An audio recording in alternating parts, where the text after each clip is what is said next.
All right, welcome back. We back in the house with the great Blood Boxing. How are you doing, Blood? Hey, man, everything's going great, man. That's what's up. I'm looking forward to this conversation here, buddy. Yes, sir. Let me say what's up to everybody. Kevin Rice in the building. What's happening, man? Joe Torres, stop the Bud hate. Stop what Bud hate? What? He had a bad week. He got his shit snatched. Bud got his chain snatched by Ennis, man. That ain't no hate. That's a fact.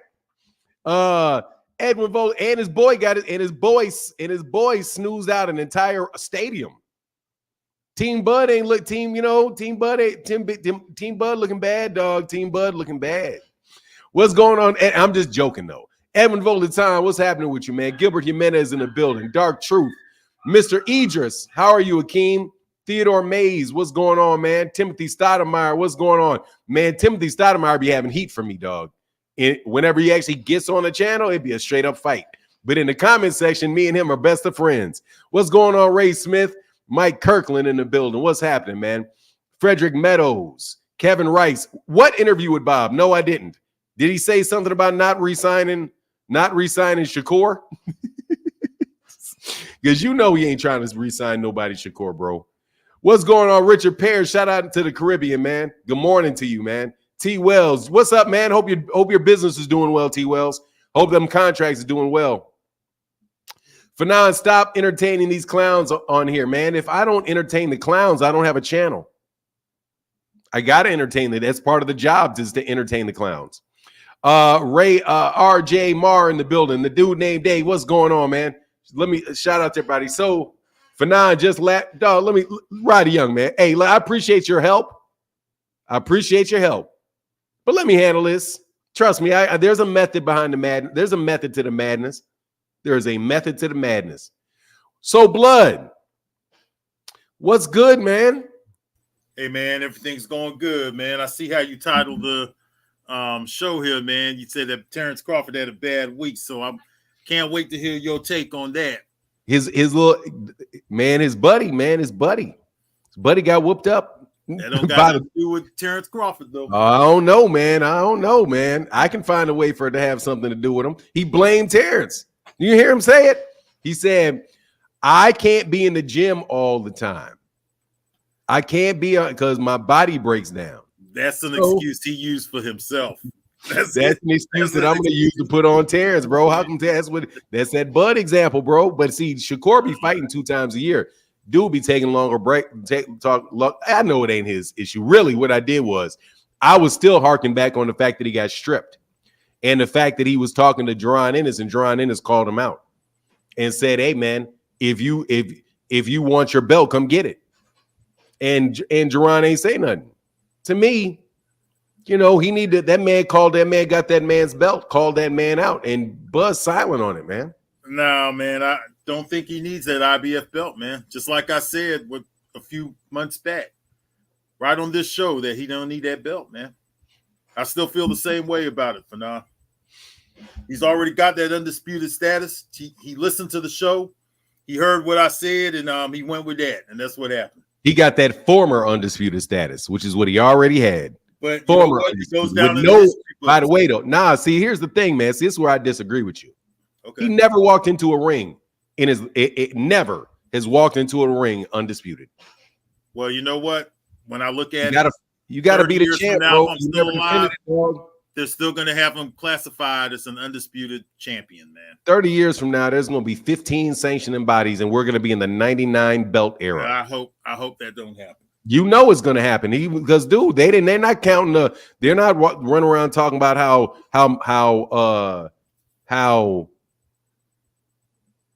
Henry Armstrong was a 3-division champion, 3-division undisputed champion at the same time.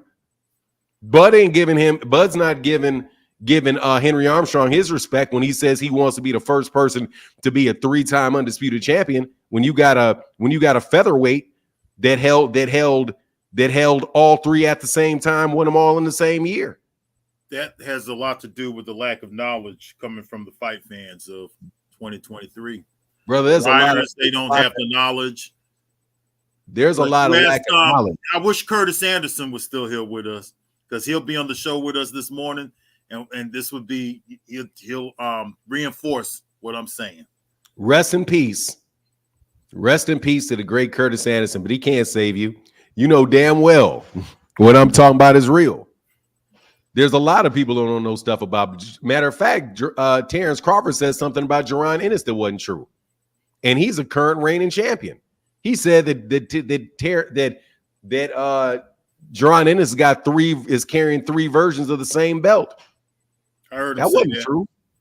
Yeah, he said. Well, I didn't know anything about that because I don't really keep up with all these trinkets. Well, all I'm saying is this. If you never defend a championship, you win the championship, but you never defend it. What kind of reign? You never had a reign. He never reigned as an undisputed champion. He never walked into the ring with all 4 of them belts around him and put all them 4 belts on the line against somebody.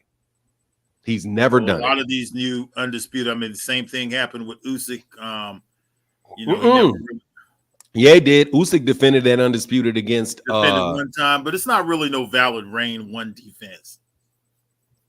Canelo's defended it 3 times. He's defended it 3 times already. 3 times. Devin Haney defended it twice. Undisputed, man. You don't think that there's any value to you actually defending your championship, your undisputed championship? But it just really depends on the reign and depends on how many times you do it. Because a reign, some reigns are more solid than other reigns, man. But, I mean, if you want to look at it like that, then I can't really argue too much about that because that's the way you look at it, bro. I'm just saying. I do know that they're going to still classify him as an undisputed champion 20 and 30 years from now. We'll see. We won't be around 20. No, yeah. You're what, 60 now? You just turned 60, bro. You're not going to be around 30 years. I ain't 60. Don't add 10 years to me. What the hell? Hey, listen, you ain't going to be around 30 years. Don't add 10 years to me now. God dog for now. You did me bad then, man.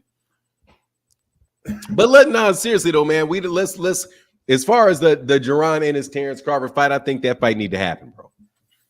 I think that needs to happen. I'm 100% on that chick. On that kid deserves his shot at greatness.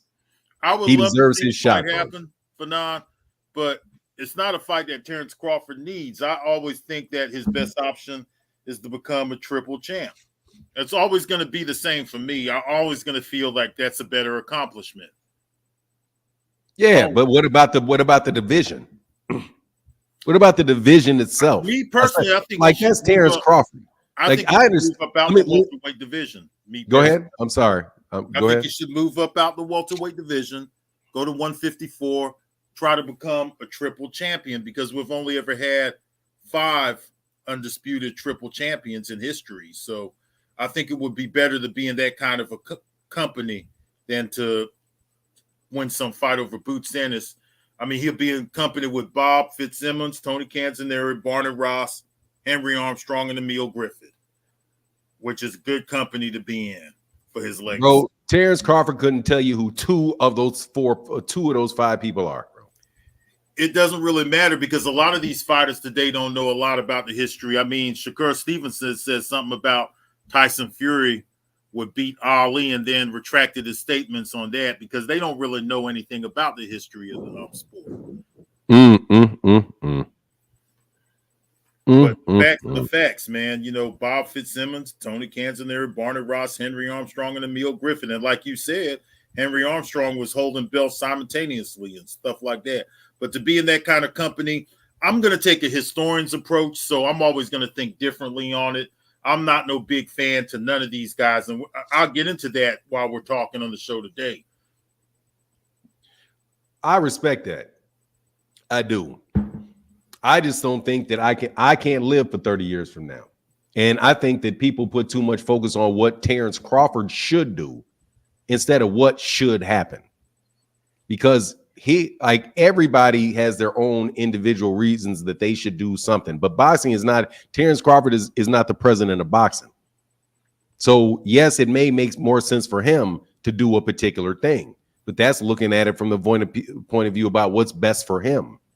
What's best for the welterweight division, though, is him defending those, at least in my opinion, is him defending that belt. And so you had somebody saying that the division has already been conquered. Well, guess what happens when you conquer something? You got to stay there and rule. What good does it do? What good does it do to conquer a land? You conquer a land. Once you conquer the land, you stay there.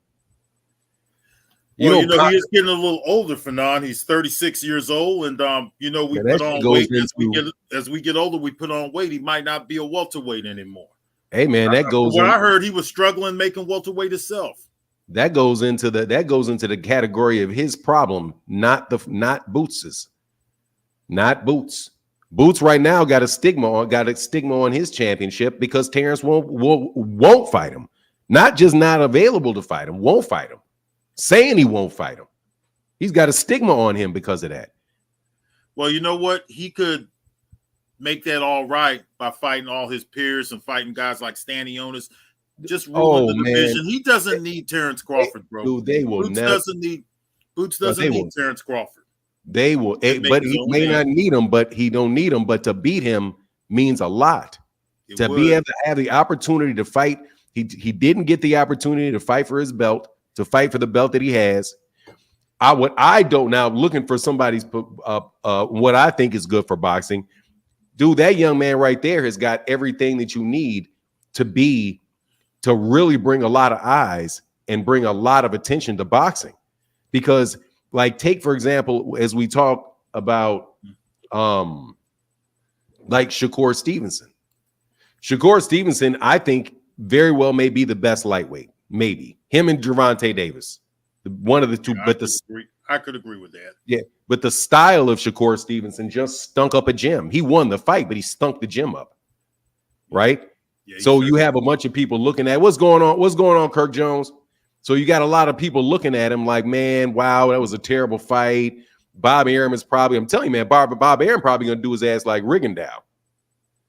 You know, like, man, you just snoozed up that shit was embarrassing for Top Rank. He's coming to the end of that contract with Bob Arum, and from what I hear, Floyd Mayweather's recruiting him at this time. Yeah, well, yeah, and they need it because they're gonna have to, because with him, they're gonna have to put him. I'm telling you, man, you're gonna have to put, in order to get a lot of eyes on him, you're gonna have to put him in front of a flat-footed Spanish dude who's gonna be out, who's gonna walk forward right at you, throw a bunch of big shots at you, try to take your head off so that all those skills that Shakur has can be maximized. When he fought Edwin De Los Santos, who's a boxer puncher, right? Who's engaging in just as much boxing and as many foot feints and as many, kind of slick moves and all of that stuff is burning time. That's burning. Santos is a much better fighter than people are giving him credit for. Yeah. Yeah, is this the subject that we're starting with right here? Because I have a lot to say about that. We're just flowing. We're flowing. Okay. All right. I have a lot to say about that. So don't worry about it, man. Once you kick over, you take it wherever you want to go. And some people will probably only one person at a time. If you want to jump on the panel, if just one person at a time, I don't want to do like a 50-person panel, even though it is fun. But he, as far as that particular issue goes, or say what's on your mind, Blood. I don't want to hold you up, man. Go ahead. What's on your mind? What did you want to get out? Listen, man, we witnessed a boring fight between Stevenson and Santos. No matter how we slice it up, Fanon, the fight was dull. And CompuBox numbers were broken for the least amount of punches landed in the fight. I don't really feel that strongly about CompuBox. That's a different story. But I'm tired of people using the sweet science as an excuse for a poor performance. Most of these fight fans don't even know much about the sweet science. Stevenson, yes, he performed poorly. That's the way I always see it. So you could put that in your pipe and smoke it. The sweet science of fighters like Pernell Whitaker, Winky Wright, James Toney, Bernard Hopkins, Sugar Ray Robinson, Sugar Ray Leonard, Willie Pep, Floyd Mayweather, Juan Manuel Marquez, Joe Calzaghe, Benitez, Roy Jones, and a few others, man. There's quite a few of these guys. These fighters never fought scared. They could stand right in front of their opponent and make their opponent mix. They could fight in the booth, and they could also fight at mid to long range. Just because Stevenson performs poorly does not mean that he will perform poorly against your favorite fighter. I'm tired of this love triangle between Stevenson, Tank Davis, and Devin Haney. I'm not sure who will win in the fights between the three. I have my assumptions, but I'm not really sure because styles make fights. I don't need extreme fans to tell me that because history tells me that. History tells me that triangle theories are flawed. History also provides us with plenty of surprises. In my opinion, today's fight fan has knowledge that goes back as Floyd Mayweather. A lot of these guys that are on the internet now.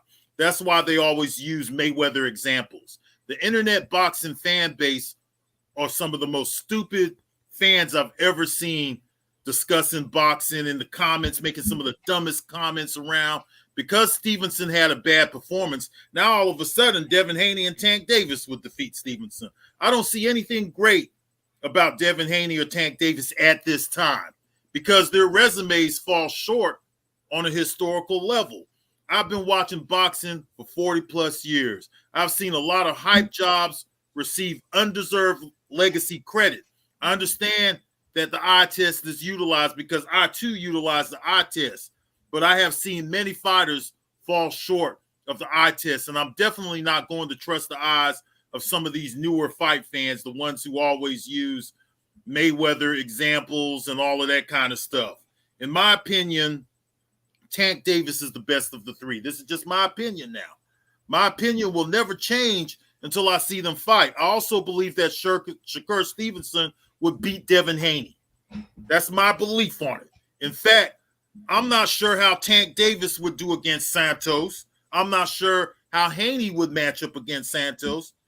Do you think I'm going to change my opinion because some newbie fight fan says that Tank Davis or Devin Haney is more skilled than Santos? Absolutely not. In fact, that just gives me a reason to put forth a closer observation. I didn't think that Frankie Randall would beat Julio Cesar Chavez, man. I didn't think that Iran Blade Barkley would beat Thomas Hearns. I damn sure didn't think Michael Nunn would beat Frank Tate. Frank Tate was the Olympian that had defeated Michael Nunn in the amateurs. Nunn was also coming off some not so impressive performances. I didn't think Nunn looked good against Kevin Watts. By the time he fought Curtis Parker, Parker was way past it. Frank Tate had fought the better competition. He was supposed to be the replacement for Marvin Hagler. That's what the commentators and the experts of that time period were saying. The fight fans of this era would say that Michael Nunn did not belong in the ring with Frank Tate. They would be asking questions such as, what did Michael Nunn do to get a Frank Tate fight? We didn't have the internet back then, so that's why that stuff never was coming up. Tank Davis and Devin Haney, they passed the eye test, but these are not great fighters at this time.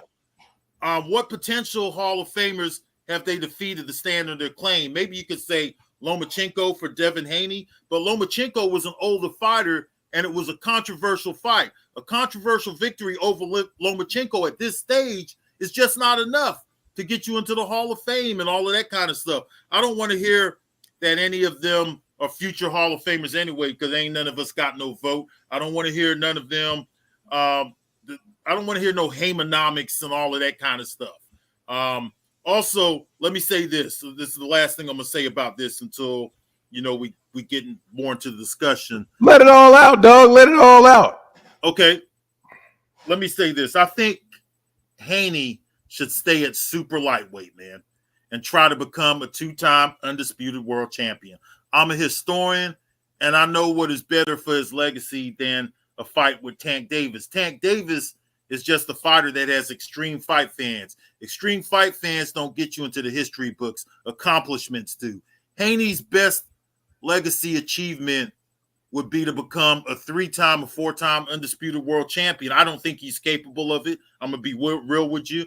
But let go of the belts, man. Let go of the remaining belts. And let's see Davis and Stevenson fight the other up-and-coming lightweights so they could live up to these premature claims coming from some of the ridiculous fan bases. Can they beat the Frank Martins and the Keyshawn Davises and all of that? I'm not really 100% sure because I've seen a lot of hype jobs.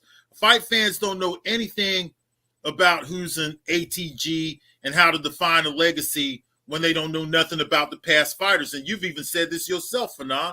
That's like having a discussion about the greatest quarterbacks and not knowing Dan Marino and Johnny Unitas, or the greatest basketball players and not knowing Bill Russell and Walt Frazier. The fight fans today would say something like, you bring up Sugar Ray Robinson, oh, well, that was then. But yet football fans don't do that, and neither do basketball fans, because they know the history of their sport.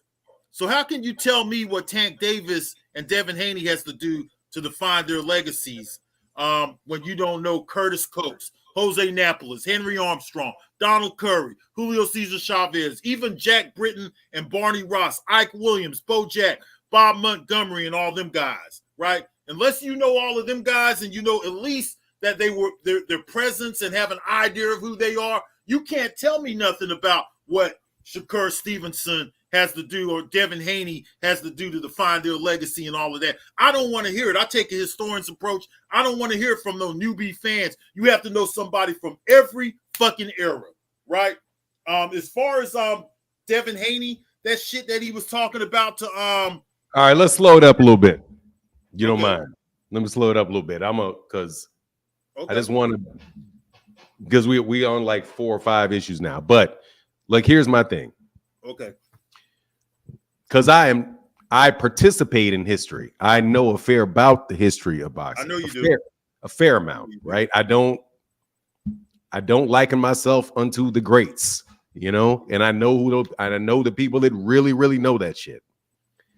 I don't think that any fighter, when they are fighting, should be thinking about their legacy. I think that the legacy of a fighter doesn't do shit for fight fans at the time that shit's happening. The only thing that does anything for fight fans is a fight taking place. And I don't think that you ever going to know how good somebody is and and be able to look at their career until it's over. Because you don't know, like, take for example, if people were judging what Roy Jones Jr., what his legacy was before he won a title, and they see the name Bernard Hopkins on there, but they're like, who's Bernard Hopkins? Who is Bernard Hopkins beat? But that's fucking Bernard Hopkins on his record. You only know that what that was to beat Bernard Hopkins after Bernard Hopkins went and beat all those other people that he beat. So I think a lot of this stuff that people use when they start talking about legacy is bullshit. Flat fucking bullshit. Because you don't know how good what these fighters are going to turn out to be until they've had their whole career. And again, we don't get to see that shit. Everybody that saw Henry Armstrong fight, almost all of them are dead. Almost all of them. Almost every single solitary person that was in those arenas in 1936 are dead. Because last time I checked, that shit was 87 years ago. 87 years ago. You're 100, if you were 13. But we don't want to disregard boxing history. No, I'm not disregarding it. No, don't get me wrong. I think that I definitely believe that there is a place for the conversation. I definitely believe, but I think that a lot of these people, like especially the conversation going on around Devin Haney and Devin Haney fans, is bullshit. Because they keep talking about what he's doing for his legacy. He's 20 fucking 5 years. About legacy though, Fanon. They don't know nothing about legacy on any other fighters from any other decade. Let me complete my thought, brother. I'll let you go the whole way. Okay, go ahead. Okay, so what I see is, what fights are we going to get that we actually want to see? What fights are we going to get that people we want to see? And what happens in the fights that we want to see? As far as Shakur Stevenson, this is what I said before, like about Jaron Ennis and Terence Crawford. I don't give a fuck about Terence Crawford's legacy. And I don't give a fuck. Don't care about his legacy. His legacy is going to be what his legacy is. His money, his bank account is going to be what his bank account is. His belts that he had are going to be what his belts are. I'm concerned about seeing this kid Jaron Ennis in the ring with somebody. I want to see him I don't think Terence Crawford's legacy and what's in the best interest for what somebody thinks about him 10 years from now has shit to do with whether or not I'm going to get to see this dynamic, special fucking kid have an opportunity to prove what he is.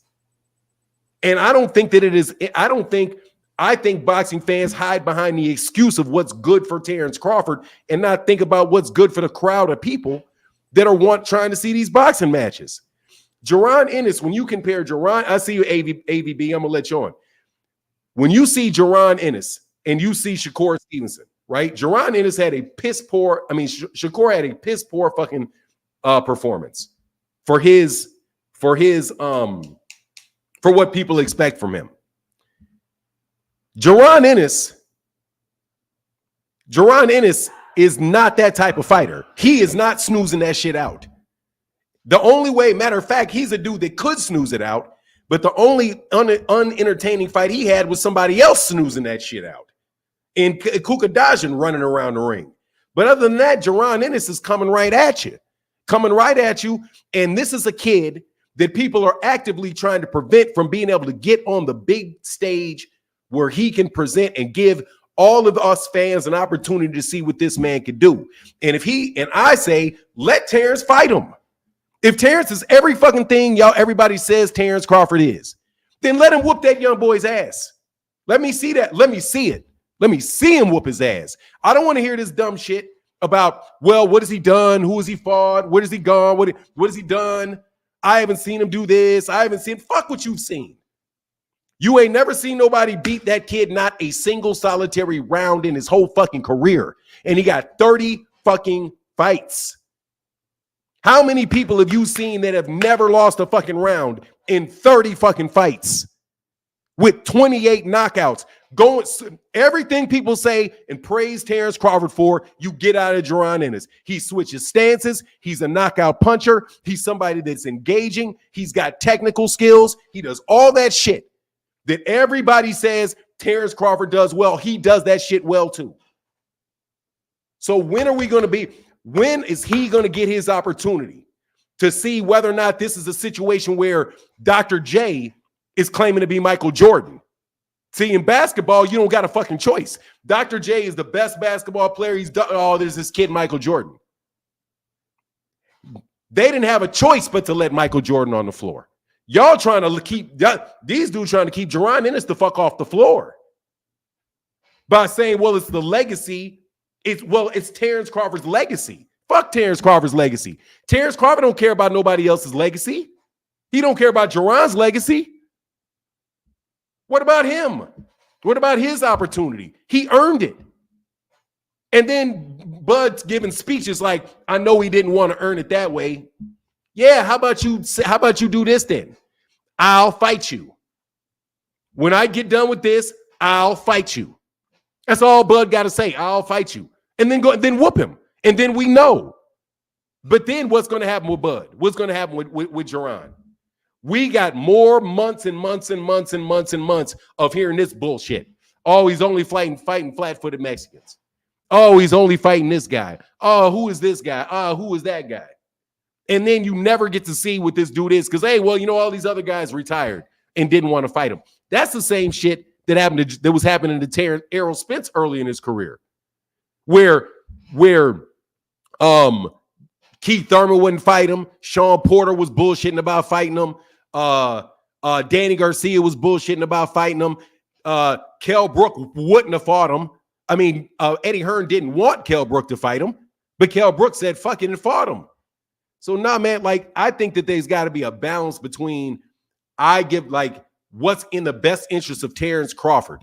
And nobody's giving Canelo Alvarez none of that shit. Everybody, Terence Crawford's first of all, Terence Crawford's Hall of Fame status is already on lock. That shit's already there. He did it in 2 divisions, but 3 divisions. What difference does that make? He's already more than likely going to the Hall of Fame. But if we don't get an opportunity to see these young dudes fight and let these young dudes fight these legends, let them do it. Let them do it. That's my thing. Let them, because I hear all on Twitter, Well, anybody that knows boxing knows that Terence Crawford can't beat. I mean, that Jaron's not ready for Terence Crawford. How about we see that shit? Because that's what they said about. We always have to see it. Yeah, that's what they said about Ali. But see, now let me tell you a real fucking champion. Floyd fucking Patterson. That's a real fucking champion right there. Floyd Patterson didn't fuck over Sonny Liston and listen to what all those people had to say about his legacy and what he should have gone to do. Go, hey man, you need to go fight. What's that dude's name? The Zora Foley. You know what I'm saying? He didn't say fucking let me defend against Zora Foley. He said this is the number one guy. Sonny Liston's the number one guy. He got it. I deserve it. He deserves it. And then he jumped back in the ring with him again and got his ass beat up twice. Well, he received a lot of criticism, Patterson. Hell yeah, for even going in there giving him the fight. Yeah, for even giving him the fight. But he did take on the most dangerous since Sonny Liston. I agree with that. Yeah, so it's like, dude, who's the most dangerous dude at 147? If other than the Spence rematch, which it's him. It's clearly him. It's not like he got blood. It's not like he's got 14 fights. It's not like he's got 16 fights.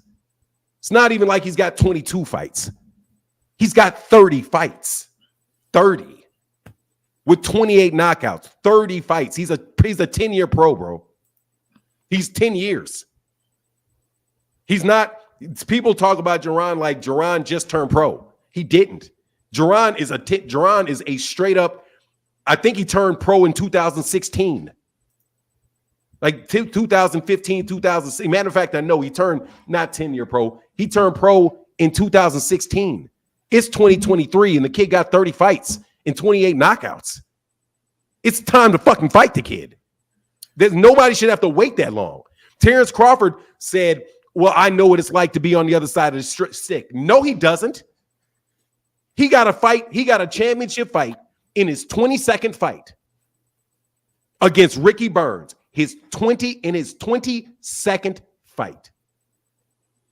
By the time he got to his 30th fight, he had already had 8 consecutive championship fights. By the time he got to where Jaron Ennis in his career right now.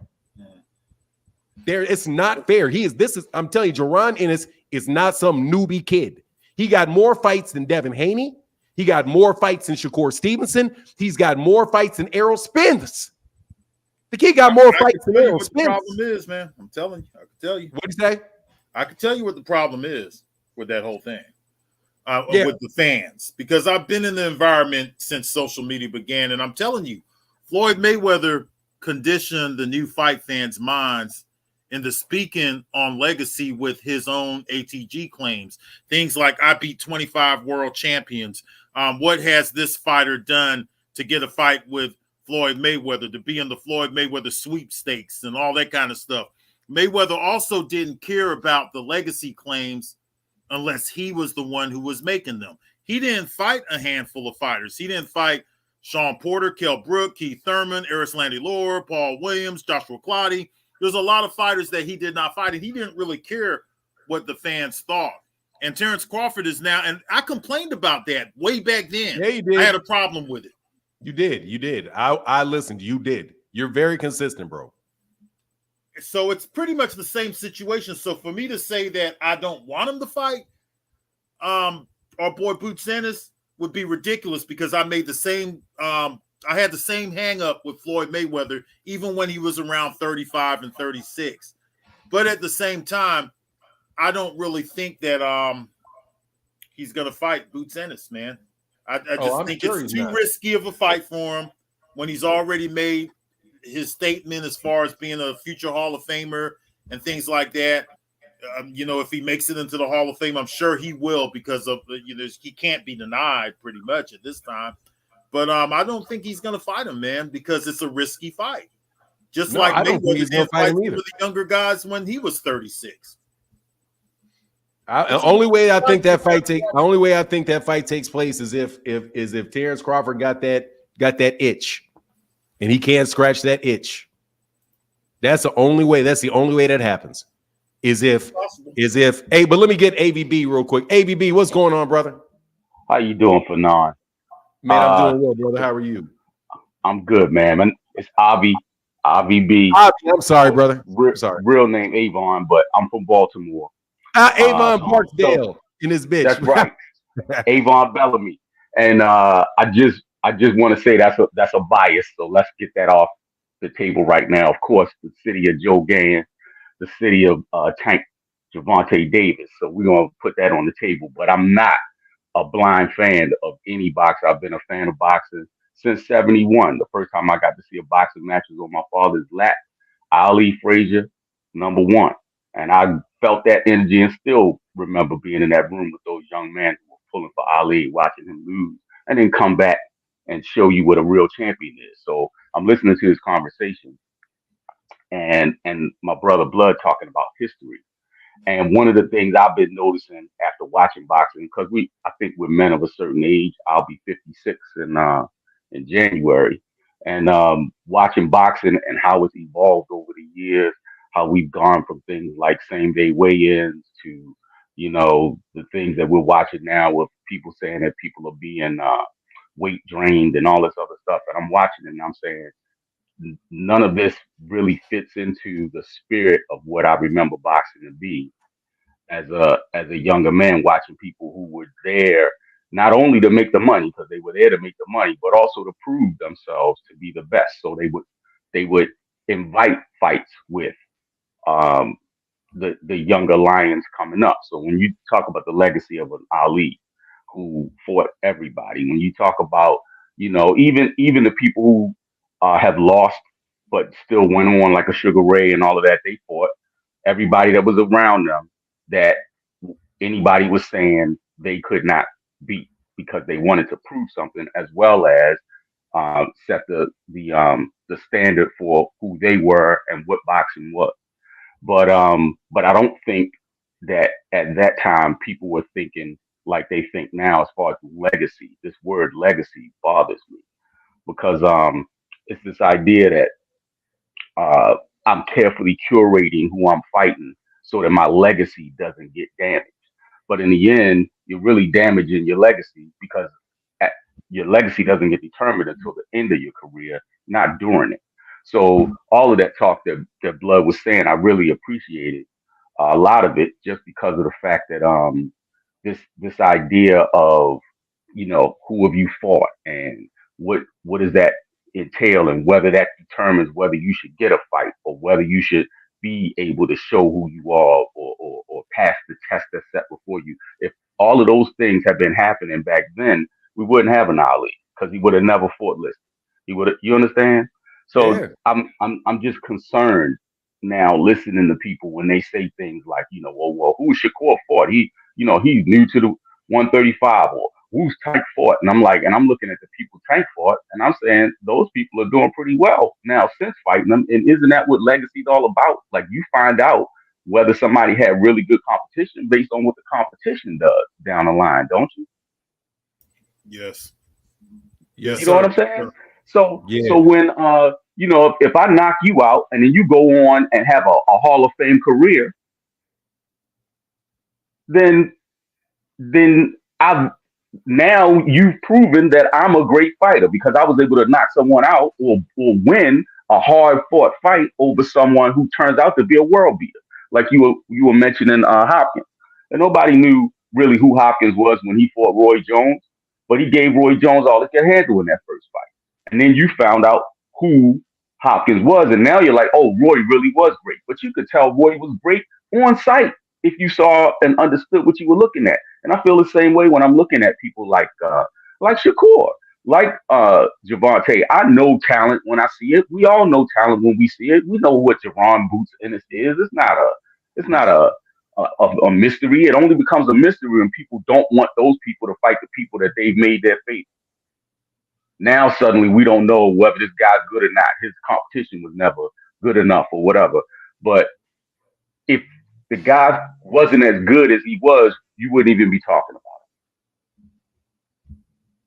Thank you. It's just it. But like that's the when reality. Salvador Sanchez beat Azuma Nelson. Azuma Nelson, nobody knew who Azuma Nelson was. It was his 15th fight. We didn't know that he was going to become the greatest African fighter ever. So what a fighter does, what a fighter's opponents do, solidifies those fighters too. We just don't know it at the time. It's just, Bernard Hopkins is a good example. Azuma Nelson with Salvador. There's so many of these examples out there. So that's a really good point. It's a really good point. Another good example was watching Manny. The first time I saw Manny Pacquiao, he wasn't Manny Pacquiao yet. He was fighting Lelo Ledwaba. Y'all remember him? Yeah. The South African boxer. Yeah. Right. So I knew who Lelo was. I'm like, Lelo is a slick boxer. This dude's gonna dismantle this dude. I mean, it's what he does, right? And then to see that dude walk through him with just a straight left, because he ain't have nothing else. Manny had nothing but a straight left back then. Y'all remember that? But the power on that left and the speed that dude was, I was like, who is this kid? And years later, they were talking about Manny. I'm like, I saw that kid. I knew what I was watching when I saw that kid. And I think it's everybody knows what they're seeing when they see it. It's the consistent competition that starts to tell you more and more or prove more and more what you think. Because, every once in a while, you get a dud, somebody that's showing you all of that, but then they get a little further down the line and you realize they break down under certain types of pressure or they don't respond well to the lights or whatever. But you see the talent, but the talent can't cross over that threshold. But there's a spark there when you first see it. That's all I'm saying. And the people that try to deny that, I feel like they're being dishonest. Those are good points, man.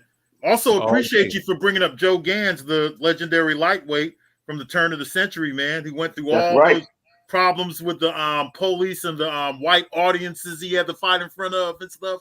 One hell of a fighter right there, man. Those guys went through some serious problems and issues.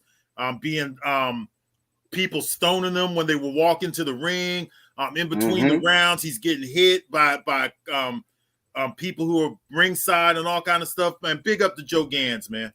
And keep in mind, first Black American champion that they allowed to fight for the championship. That's right. Remember that, because they weren't even allowing us to fight before. Then once we get in there, now we boring. Fanon, we talked about it. He won that title in 1902, 6 years before Jack Johnson. Yeah, and I think he did it on the undercard of Jeff. What was he on the undercard of Jeffries and Corbett? I think he was on the undercard of that. Yeah, and they actually have him, for anybody that don't know, they've actually got a little tape of him up on YouTube, and they're fighting like a bar. It looks like whatever it is, the ring looks like it's like 6x6, like barely enough to move Those around, are man. small rings, Fanon. Oh my God! Rings, man. And he hits this dude with a body shot. You just feel that shit like, oh, that shit. Oh, God. It was Earn. He fought that guy Earn. I think Earn or something his name was, or something like that. Yeah, man. I don't know, but I know his ass. I know he was pissing some blood after that shit. Because God dog, with no, I mean, the gloves look like isotoners or something. Right. Yeah, they look like you hitting him with some isotoners right in the kidney, man. It was crazy. Thank you. Hey, Chuck, come back again, sir. Hey, what's your name one more time, brother? Give me your name one more time, bro. AVB. You can call me Avon, though. That's my real name, Avon Bellamy.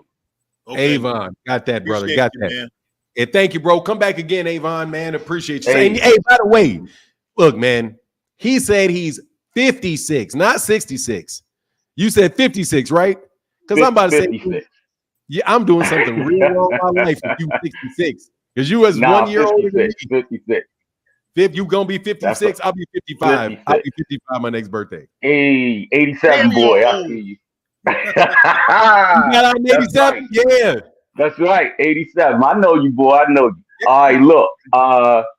Just before I leave, I just want to really congratulate you, Fanon, on your grasp of not just boxing history, but how that ties into the greater history of America and the world. I listen to your tapes. I think it's very subtle, the things that you say sometimes, and people don't catch it. I just want to give a shout out to Neely Fuller while we're here, because if you don't understand that, you don't understand nothing you seeing.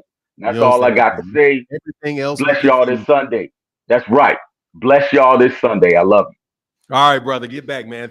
Thank you, Avon. That's hey, Ray, right there, Fanon. He come to the show often? Hey, yeah, I see him. Yeah, for sure, bro. Look, man, you got to understand them cats up in D.C. is some of the most educated people. I mean, you got to understand cats from Baltimore, D.C. and Baltimore, some of the most educated some of the most educated on Black history, on Black social political issues are come from that area, man. Virginia, DC, Maryland. They have so many speakers and so many just dog. I mean, it's like it's the beginning. It really truly is, dude. It's like that's where a lot of the great abolitionists, the great Black philosophical thinkers, they come from that area, man. And of course, you know, New York City through the Harlem Renaissance and all that. But like, if you ever sit down and talk to Gary Russell Jr. or you talk to or I've never talked to Gary Antoine Russell, but I've talked to Gary Russell Jr. I'm telling you, man, I learned so much going to school in that area, and not necessarily for people just in the colleges, but the speakers that they have on the streets in DC. In DC and in Baltimore in there, man. So I got a lot of love for the city. Let me, real quick, Ray, before you get into that, let me get a couple of these to the people that are paying the bills. He said, Mike Kirkland said for Floyd Patterson. Yeah, man, Floyd Patterson, dude, he did it, man. Ain't nobody got excuses, and he made it to the Hall of Fame, even though he got his ass whooped. RJ Marr said, Crawford versus Ennis is what legacy is in boxing. I don't think he meant ends. I think he meant is. Keith Nolan, brother, thank you. Said Canelo and his fans have pushed that narrative even more than Floyd. Who has he fought? What has he done to deserve a fight with Canelo? Canelo and his fans need to shut up with that nonsense. You got something to say on that, Blood? Blood ain't paying attention. Stay on. My bad. I'm sorry. I was on mute. No worry. We'll get back to it. Hey, Keith Nolan, we'll talk. I agree 100% with that, man. It happens a lot with Canelo. They got excuses for a lot of shit with Canelo. RJ said amen to that, Mike Kirkland. Also, let me get to the Cash App. Thank you, guys. Sean in the building said, love the comment. See comment in love chat. Okay, will do. I'll look for it, Sean. And then my guy, Mr. McKinney, thank you, brother, for the big $25 holler, brother. He said for support, much needed. And then I'll look for what my guy said.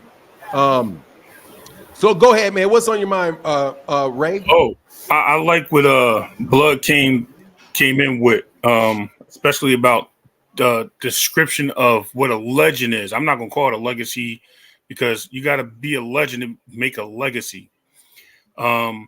They have to produce the fights. If I'm not mistaken, I mean, in a short time, because I do my history too, and I've watched a lot of fights. I've been watching boxing since '81. Blood. I'm not as old. I'm not old like Fanon up in the building. Just kidding, Fanon. Just kidding. But I've been watching it hardcore since like '81. I think Sugar Ray and Hearns was my first big fight I saw. And I remember that I was at my cousin's house, and they had went down there to watch the fight, and we was looking for him on the boob tube, as they called it back then, with the knobs on the side and the big long cable box. But just going forward with that, I just wanted to bring up, like, we had so many fighters, and you mentioned Paul Williams, because I was throwing it in the chat when Paul Williams was out there trying to make a name for himself, and he was doing his thing. He reminds me of Bouts, and I don't want to see the situation with Bouts as Paul Williams either, because he runs into the wrong fighter that, like Sergio Martinez, moving up because nobody will fight him at 147. And then he gets up there and runs into a fighter like Sergio Martinez. Another thing is Sergio Martinez. Can I put a little something on that? Go ahead.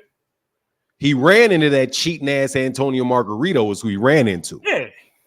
Because Antonio Margarito I remember that fight, and I was thinking that entire fight, Paul Williams was beating the shit out of Antonio Margarito till around the 8th round, and all of a sudden, every punch that landed from Antonio Margarito was hurting Paul Williams. And I think the reason that Paul Williams got stopped with that one shot against Sergio Martinez was a lot of that damage he took from that cheating ass dude, Antonio Margarito, which is why I don't think people should be taking glove accusations, making or taking glove tampering accusations willy-nilly, because that shit right there, I think affected him. And Avon in the building said became a YouTube member. Thank you, brother, and shout out to everybody that helps pay the bills on the channel.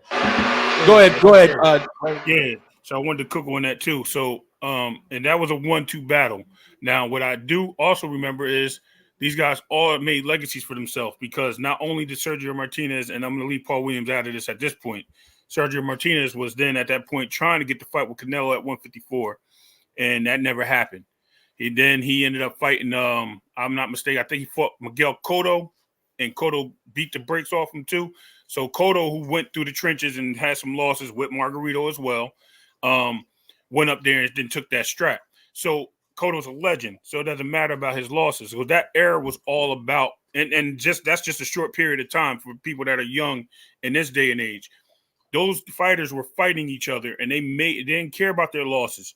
They went up there and they made it right, and they knew who they were, and they became legends. That's just to support your point, Blood. So you don't have to be undefeated and worried about my legacy at a point in time. Bud needs to get in the ring, whether he fights Boots or not.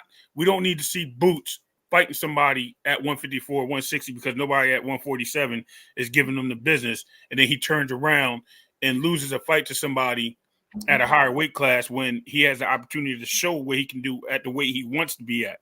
We don't want to see that. We want to see these fights. We want to see all the big fights. It doesn't matter who's the big three in 135, big 140, 147, 154, 160, 168. They're all fighters.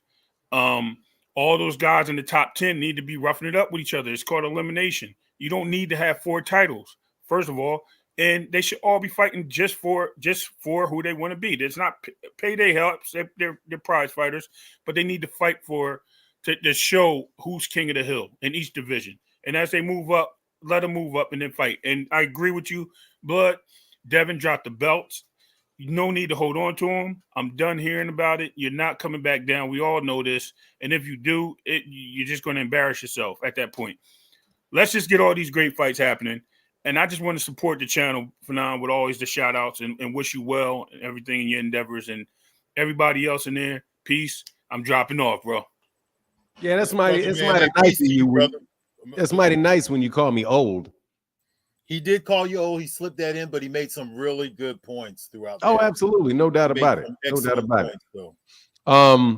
Let me what were we gonna do? Oh yeah, somebody said, where's the link? The link is right there.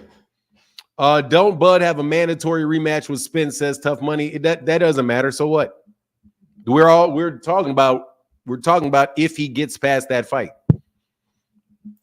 I still want to see that. Have that itch, like you said. He doesn't really need Bud, and I don't think Boots needs Bud, man. I think Boots could make his own legacy, man. This guy's a great. He looks to be a great fighter. He looks like what's developed into a great fighter, but he could fight his own. I don't think Stanionis and them guys could fuck with Boots. He should just become do a reign there. Since you were talking about reigns earlier, reigns are important. He could get all them belts. He could beat all them guys at welterweight. And when his body outgrows welterweight, then he can move up. But he doesn't really need Terence Bud Crawford. Bud Crawford ain't going to fight this guy, man. It's too big of a risk, man. It's too big of a risk for Nan. He's not going to fight him, bro. I understand. Hey, dumbass alert, though. I'm sorry. Why dumbass alert? Tough Money. If you don't click the link, I've got to get rid of you because you're dumb. Pick a side of an argument, man. You said, doesn't he have, what's up, Starborn 007? Oh, man, this is fun. I see you, Starborn. First of all, brother, let me tell you this. You got to pick an argument, okay? You said, doesn't Terence Crawford have a mandatory rematch? Yes, he does. But we're talking about if he gets past it. Then you say, if he gets past it. And, of course, it's if he gets past it. Terence Crawford may get hit with a shot and get knocked out. Terence Crawford may turn his knee in the 4th round, rip a tendon or throw his back out, and he can't continue. You don't know what's going to happen until the fight actually takes place. So if you say if, that is obviously, yes, if. And don't act like you weren't being snide, sir. You were being snide, bro. Anyway, Starborn 007, how can I help you? Fellas, how you doing? Good morning. How's it going? / afternoon. How you doing, Phenom, man? You're doing a great job, man. I'm doing well, and I got to tell you, I'm happy to hear your voice, bro. The Crow, I've owed you Crow for 3 months now, and the Crow is here. I've owed you Crow for 3 months. I was like, when is he going to? I got to get this Crow out of my refrigerator. You are right. Terence Crawford won that fight, and you were supporting him the whole time. I picked Errol. You picked Terence. You were right, and I've been waiting, bro. What happened was this, man. I used to watch when I used to watch the channel. I used to just either watch it at night or looking at it on my TV. Then I start looking at it on the phone and getting into that deep hole with arguing, people trying to make a point. So the last few months, I just did it the way I used to do it. Just listen to good old boxing without have to listen to the people and this and this and that, and just enjoy boxing. But I did call for a reason. Come on, man. We got a match. We got to worry about Spence first. We can't worry about anybody. We can't worry about no Bouts. Bouts just the odd man out, man. You know Spence, Bud 36, man. He got to handle this business, and then I think he's gonna try to move up. But if the fight is to be made with Ennis, we'll make it. But you know what's going on for now. We 36. We looking for bigger opportunities. What bigger opportunity? Charlo. Bud said he wasn't fighting Charlo. He gonna have to fight Charlo. Charlo. We want Charlo, and I'm assuming if we can't get Charlo, then we gonna have to fight Fiery Bouts. But I think he's moving up. So Bouts and Virgil and Thurman and them, they could be down there with that belt, fighting for that. I like the honesty. Y'all don't want no smoke with them Bouts. Come on, man. We fight anybody, bro. Like, we not afraid. Like, we'll fight him in the street. Like, we don't care about fighting anybody. I told you that. But you go fight. Hey, what about Benavidez?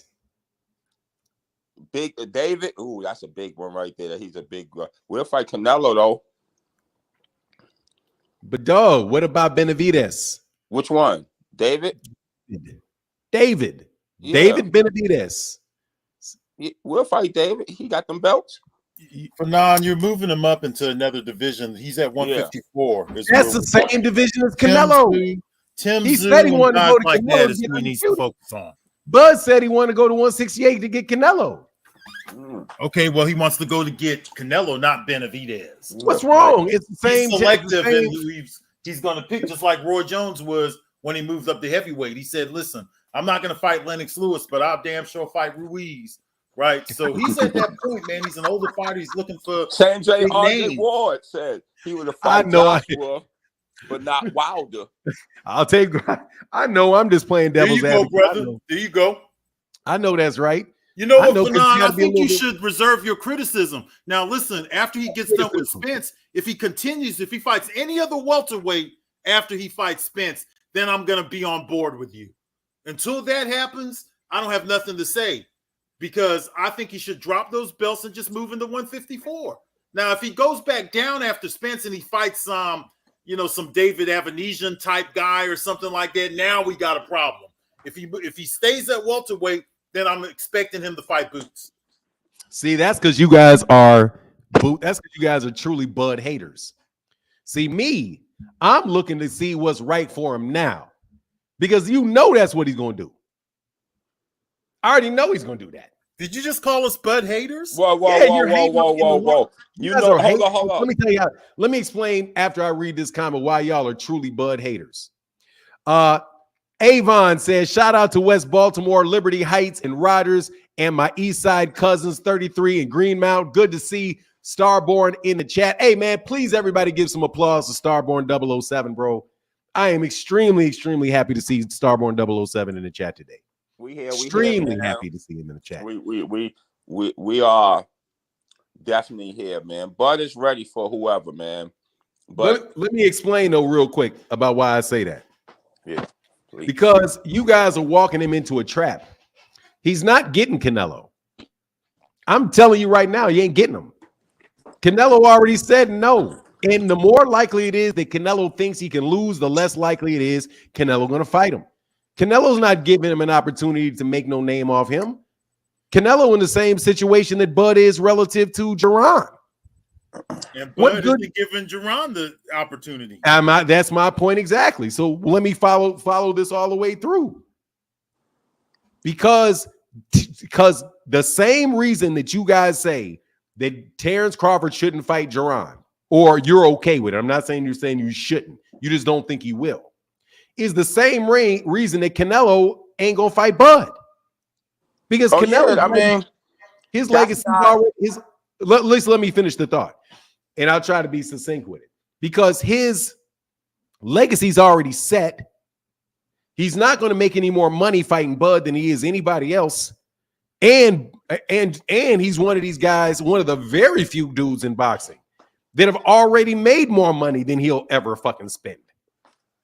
There's no need. He's not looking for his first big payday. He ain't looking for his 10th big payday.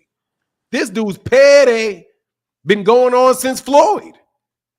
So he ain't even looking at money. He is truly just looking for, he's got the itch, and has not decided to stop fighting yet. So the same thing applies. So why would he fight Terence? I'm telling you, he's not gonna. So he doesn't fight Terence, then Terence is gonna fight who? He gonna fight he already said he's not fighting Jermell, and Jermell, by the way, is about to get stripped again of another belt. He about to get stripped by either was the IBF about to strip him? Because they're going to purse bid on that with Magmadov or whatever his name is, man. That whole 154 thing is falling apart, bro. There is nobody at 160. So Bud is going to find himself, I'm telling you, fighting somebody that is like a David Avanesyan. He's going to do it. But Boots is literally positioned to be the best fight that he can get. If he don't fight Keith Thurman, maybe Keith Thurman or something. Danny, still got Danny. He already said he would never fight Danny. No matter what they say, Fanon, you know better than that. Danny. Let me tell you, fighters always say they're not going to fight this guy, and that guy. If I'm Keith Thurman, I want 50-50. Yeah, come on. 50-50 or no fight, Bud. Thurman. Come on, man. Fanon, that sounds like you're the hater when you talk like that. Come on, man. Look at him. See, that's what I'm saying. And then another thing, too, is there's more reason for Canelo to fight Bud than Bud to fight Boots, because listen, man. The difference is that Bud is a 2-time undisputed champion. He's way more accomplished than Boots Ennis. He's in the same age range as Canelo. It's a different situation. Boots still has to show and prove. Boots hasn't accomplished what Bud has accomplished. So it's more likely for Canelo to take that fight with Crawford than Crawford to take a fight with Boots, who's still kind of an unproven fighter from a different generation on top of that. But Gerard, do you remember what Terence Crawford, you remember what Canelo Alvarez did the first time he could have fought for undisputed? He left. He told Boo Boo Andre to take a walk. I don't want it.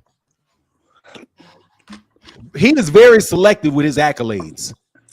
Canelo Alvarez will make up a new accolade. He'll make one up. I'm the first guy to beat somebody on February 26th in Las Vegas against a 6'2" Ukrainian. He'll just make up some shit for an accolade. He ain't gonna get no accolade out of beating a guy coming up 3 weight classes to fight. The dude is at 147, and by the way, he gonna treat Canelo. Canelo gonna do Bud just like Bud did Gary Russell Jr. When Gary Russell was a reigning WBC champion, he said he wanted to move up to welterweight to fight Canelo to Terence. Terence said just the same thing. What good does it do me to beat a guy that little? But Gary Russell was in a 2-time. He was in a 2-time undisputed, Fanon. And them dudes don't give it about no that. Bud Arrow. It doesn't matter if he was. You think Bud was going to fight Monster Inouye? Gary Russell Inouye beats this guy to Paulus. Crawford's accolades, man. What if Terence Crawford fights? If Monster Inouye beats to Paulus, he winds up, he'll be a 2-time undisputed champion. Won't he? 118, 122, and he'll be that in December. Like later, I think he's going to be 2-time undisputed in about 4 weeks. After he knocks out Topales, you think Bud is going to fight Monster Inoue at 147? Well, no, he'll be like you too little. Inoue has no interest in fighting Bud whatsoever. Bud has an interest in fighting Canelo. Gary Russell comparison is out the window. Gary Russell got beat up by Lomachenko.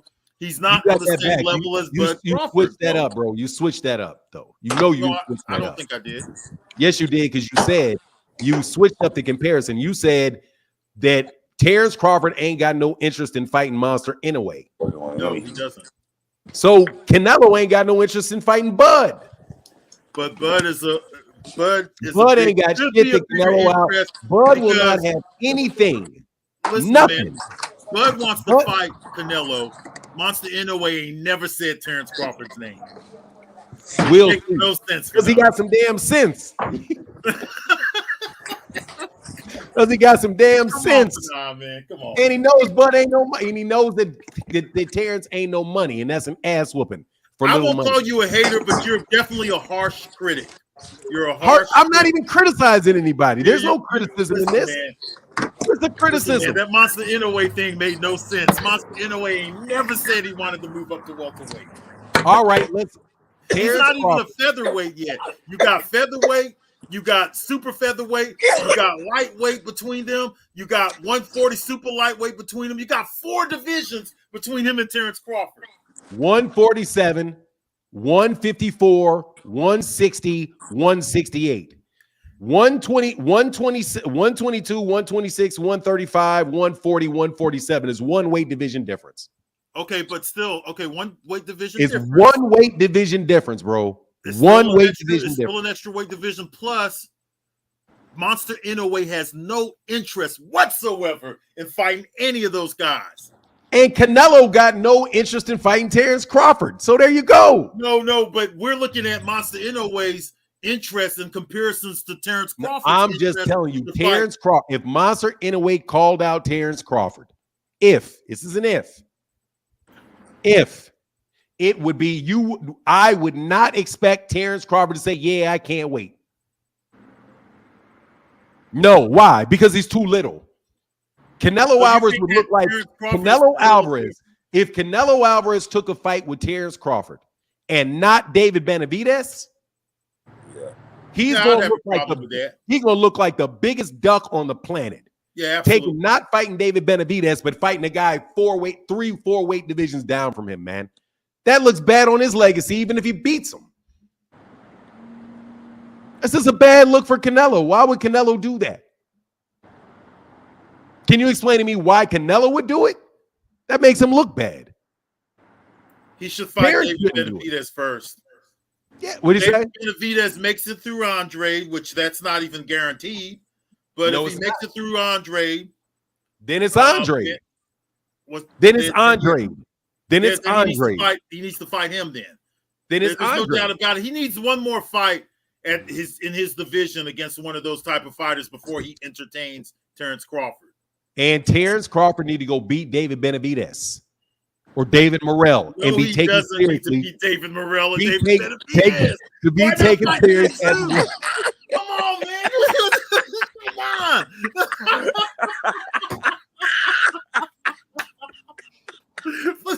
Come on, man.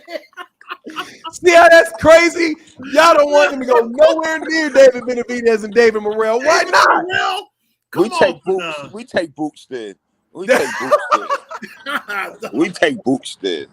Yeah, I'd rather see him fight bouts than David Morrell, man. Boots. My goodness, man. We take bouts. See what I'm saying, though? Y'all 100% okay. Y'all 100% okay. I like the name you brought up earlier with Danny Garcia, brother. That was a good name right there. Danny Garcia, Keith Furman, Tim Zoo. I would say this, though. I would say this. First of all, it's not guaranteed he go get by Errol Spence. It's not guaranteed. It's not guaranteed, no. It's not guaranteed. He's favorite. He will be favorite more 65-35 compared to 52-48 than it before. But It's not. Then we got to see how he gets out of that fight. That might be a damaging fight. You know, I'm a Bud fan, but Spence been through a lot, and Spence gonna come back strong. So we got to worry about that fight, how that fight go. And then we can't get Charlo. We ain't gonna fight Charlo. Then we might as well fight Boots. Because if you could beat Spence twice, and then you could beat Boots, then maybe go to Zoo after that. If you don't fight Zoo, if you don't go to 154 and fight Charlo or Zoo, then you gotta fight Boots. That would be my opinion on that. If he stays at 147, he's an older fighter. He's 36 years old. His metabolism has changed. Why should he drain himself to fight a younger fighter like Boots? That's a really high risk fight, man. No, hold on, brother. I'm just saying, Spence, he gonna fight Spence 147.54, right? Now, if he don't fight Charlo or Zoo, who else would he fight? That's it. Charlo or Zoo. But if he fights Zoo, then that ain't his. I mean, it is what it is. Zoo is hey, tough, I see real man. quick. Zoo I see you, Dean. I see you, Dean. Oh, also Franz Kafka, dude. I'm reading the trial. Franz Kafka. I see this guy got this name, Franz Kafka. I'm reading the right now. I'm reading the book from Franz Kafka called the Trial, bro. So your name inspired me to look up that author. So I'm reading it. Old school dude, man. Yeah. Hey, man, we got Dean right behind you, Starborn. All right, let me send this money first. Yeah. Oh, I got something to say for you. I got something to say to you, brother. All right, man. So send me that invitation. Send me that invitation to get that for them ass whoopings you want to be handing out in chess. Nah, man, don't do it to yourself, man. Hold on, let me get this for you, man. Let me add this to the show, man. Give me a second. Yes, sir. Get ready for the there you go. Hold on, man. I got you, man. I gotta contribute to the show, man. Where the hell you at? There you go. Appreciate you, brother. Great show. Nah, man, I listen to the show. I just listen to it the way I like to listen to it and don't get caught up in that rabbit hole. Oh, yeah, I understand it, man. All that argument. Trying to win arguments and stuff like that. But thank you, man. I'm still here, man. Keep doing your thing.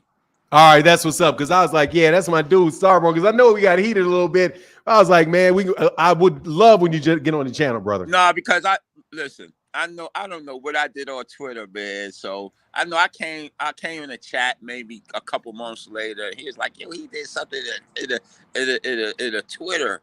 And then I couldn't remember. I was like, I went down that rabbit hole. Let me just breathe, take a break for a while, you know. Even a grown man could get into this rabbit hole of the internet sometimes, brother. Dog, let me tell you something, man. I'll be sitting up sometimes. I don't know if this happens to blood, but bro, I just be sitting up, right? Feeling perfectly fine, right? Life is good. All of a sudden, I get a notification, and it'll be just somebody going off in like a 1,500 word diatribe about what a miserable human being I am because I think Devin Haney can't beat Shakur Stevenson. Like that should be like, God, dog, man. Like you want to turn the comments off, but I live in the rabbit hole. I can't. It's really hard for me to get out of it, man. But hey, I appreciate you, brother. One more thing. Oh, you can say whatever you want. I just want Dean. Hold on, I just want Dean to know that I see Dean. That I see you, Dean. Go ahead, brother. Part of it, we got to understand it's real, but it's entertainment. It's a show. It's also what analytics people of his channel want to see and talk about. It's like a show on television. He's his own person. Yeah, this stuff comes from him, but he's his own individual person. This is a show, entertainment. We got to realize that. But peace to you, my brother. Hey, peace to you, brother. Hey, thanks for coming back, Starborn 07. It means a lot to me, brother. Seriously, it does, man. Hey, Deem, hold on 1 second. Said Fanon, no disrespect it intended. I'm jiving, brother. I'm 55 years old. I'm okay with it. I'm telling you, man, I'm okay with being 55 years old, bro. I don't want to be 25. That's just, it was good in some ways. It sucked in some other ways. Being 55 is some good in some ways. It doesn't even suck in any way other than I can't dunk. You know what I mean? Other than, that type of You shit. never But could no, do that, Fanon. You was never. hell yes, I could. You crazy? Hell yeah, I could. I couldn't dunk on nobody. I wasn't the very good basketball player, but I was a long jumper, dude. I could jump. I'm 50. I can still dunk, Fanon. That's because you're a big old 6'6" oaf. Fuck you supposed to do? You gotta jump you only gotta jump 2 feet. You only gotta get off 6 inches off the ground with your big ass. Can you still dunk for real? I can still dunk, man. I can do a video. I might do a video on YouTube just to show people, but I can still dunk with 1 and 2 hands. Damn. I hate that shit. I can't touch let me tell you something. It hurts every bone in my leg to touch the rim. We played basketball yesterday, me and my brother, man. As old as we are. Oh, wow. Duh, my son's dunking, doing all that shit. I feel like, hey, he balled out though. What's up? Hey, real quick though, let me get this. Hey, my guy, Keith Nolan said, what's best for Bud is not best for boxing. Also, everyone who hasn't, close the chat, crush the like button like a Wilder right hand. Yes, sir. Yes, sir. Yes, sir. Thank you. Support the chat by hitting that like button, man. Yeah, that is a Fanon. I'm 30 and I can't dunk no more. Yeah, I was done dunking at something like 26, 27. But now I used to at least be able to walk up and grab the rim. Now I'm like, oh, shit. But I might be able to do it now since I got this weight off me.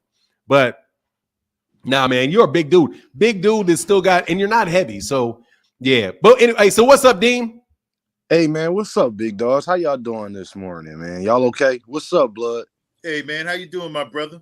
Man, I'm Sir, okay. good to see you. I was listening to some of the stuff y'all was saying, and I had to come up here and let y'all know. Bud Crawford, I just seen an interview with him. He was demeaning Boots. He was talking about he's an email champ. And then in the same turn, Blood sat up there and said, but I understand because I was in that same situation. Bud Crawford, ain't you the same guy when Keith Thurman was in that position and was doing the same exact thing that you're doing right now? He was in your position. He wasn't undisputed, but he was the top dog then. Y'all was talking about how he didn't want to fight y'all and this, that, and the third. And then you talk about, if I was Boots, I just would have wanted them to fight. I just would have told them to let me fight for it. He did fight for it. The interim title, he did fight for it. So he got to fight for something because you won't fight him. He could fight for it if you chose to fight him. He literally can fight for it if you chose to fight him. And then he's still talking about he the big dog at 147. Blood, this is his words, not mine. This is what Crawford said.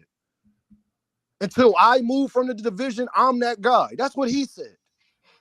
So I'm going to go off his words. He said he's the big dog at 147. So don't get mad that people are asking you to fight Boots. And he also said that the fight with Earl Spence is going to be at 147. That's his words. Recently with his little braids in his hair.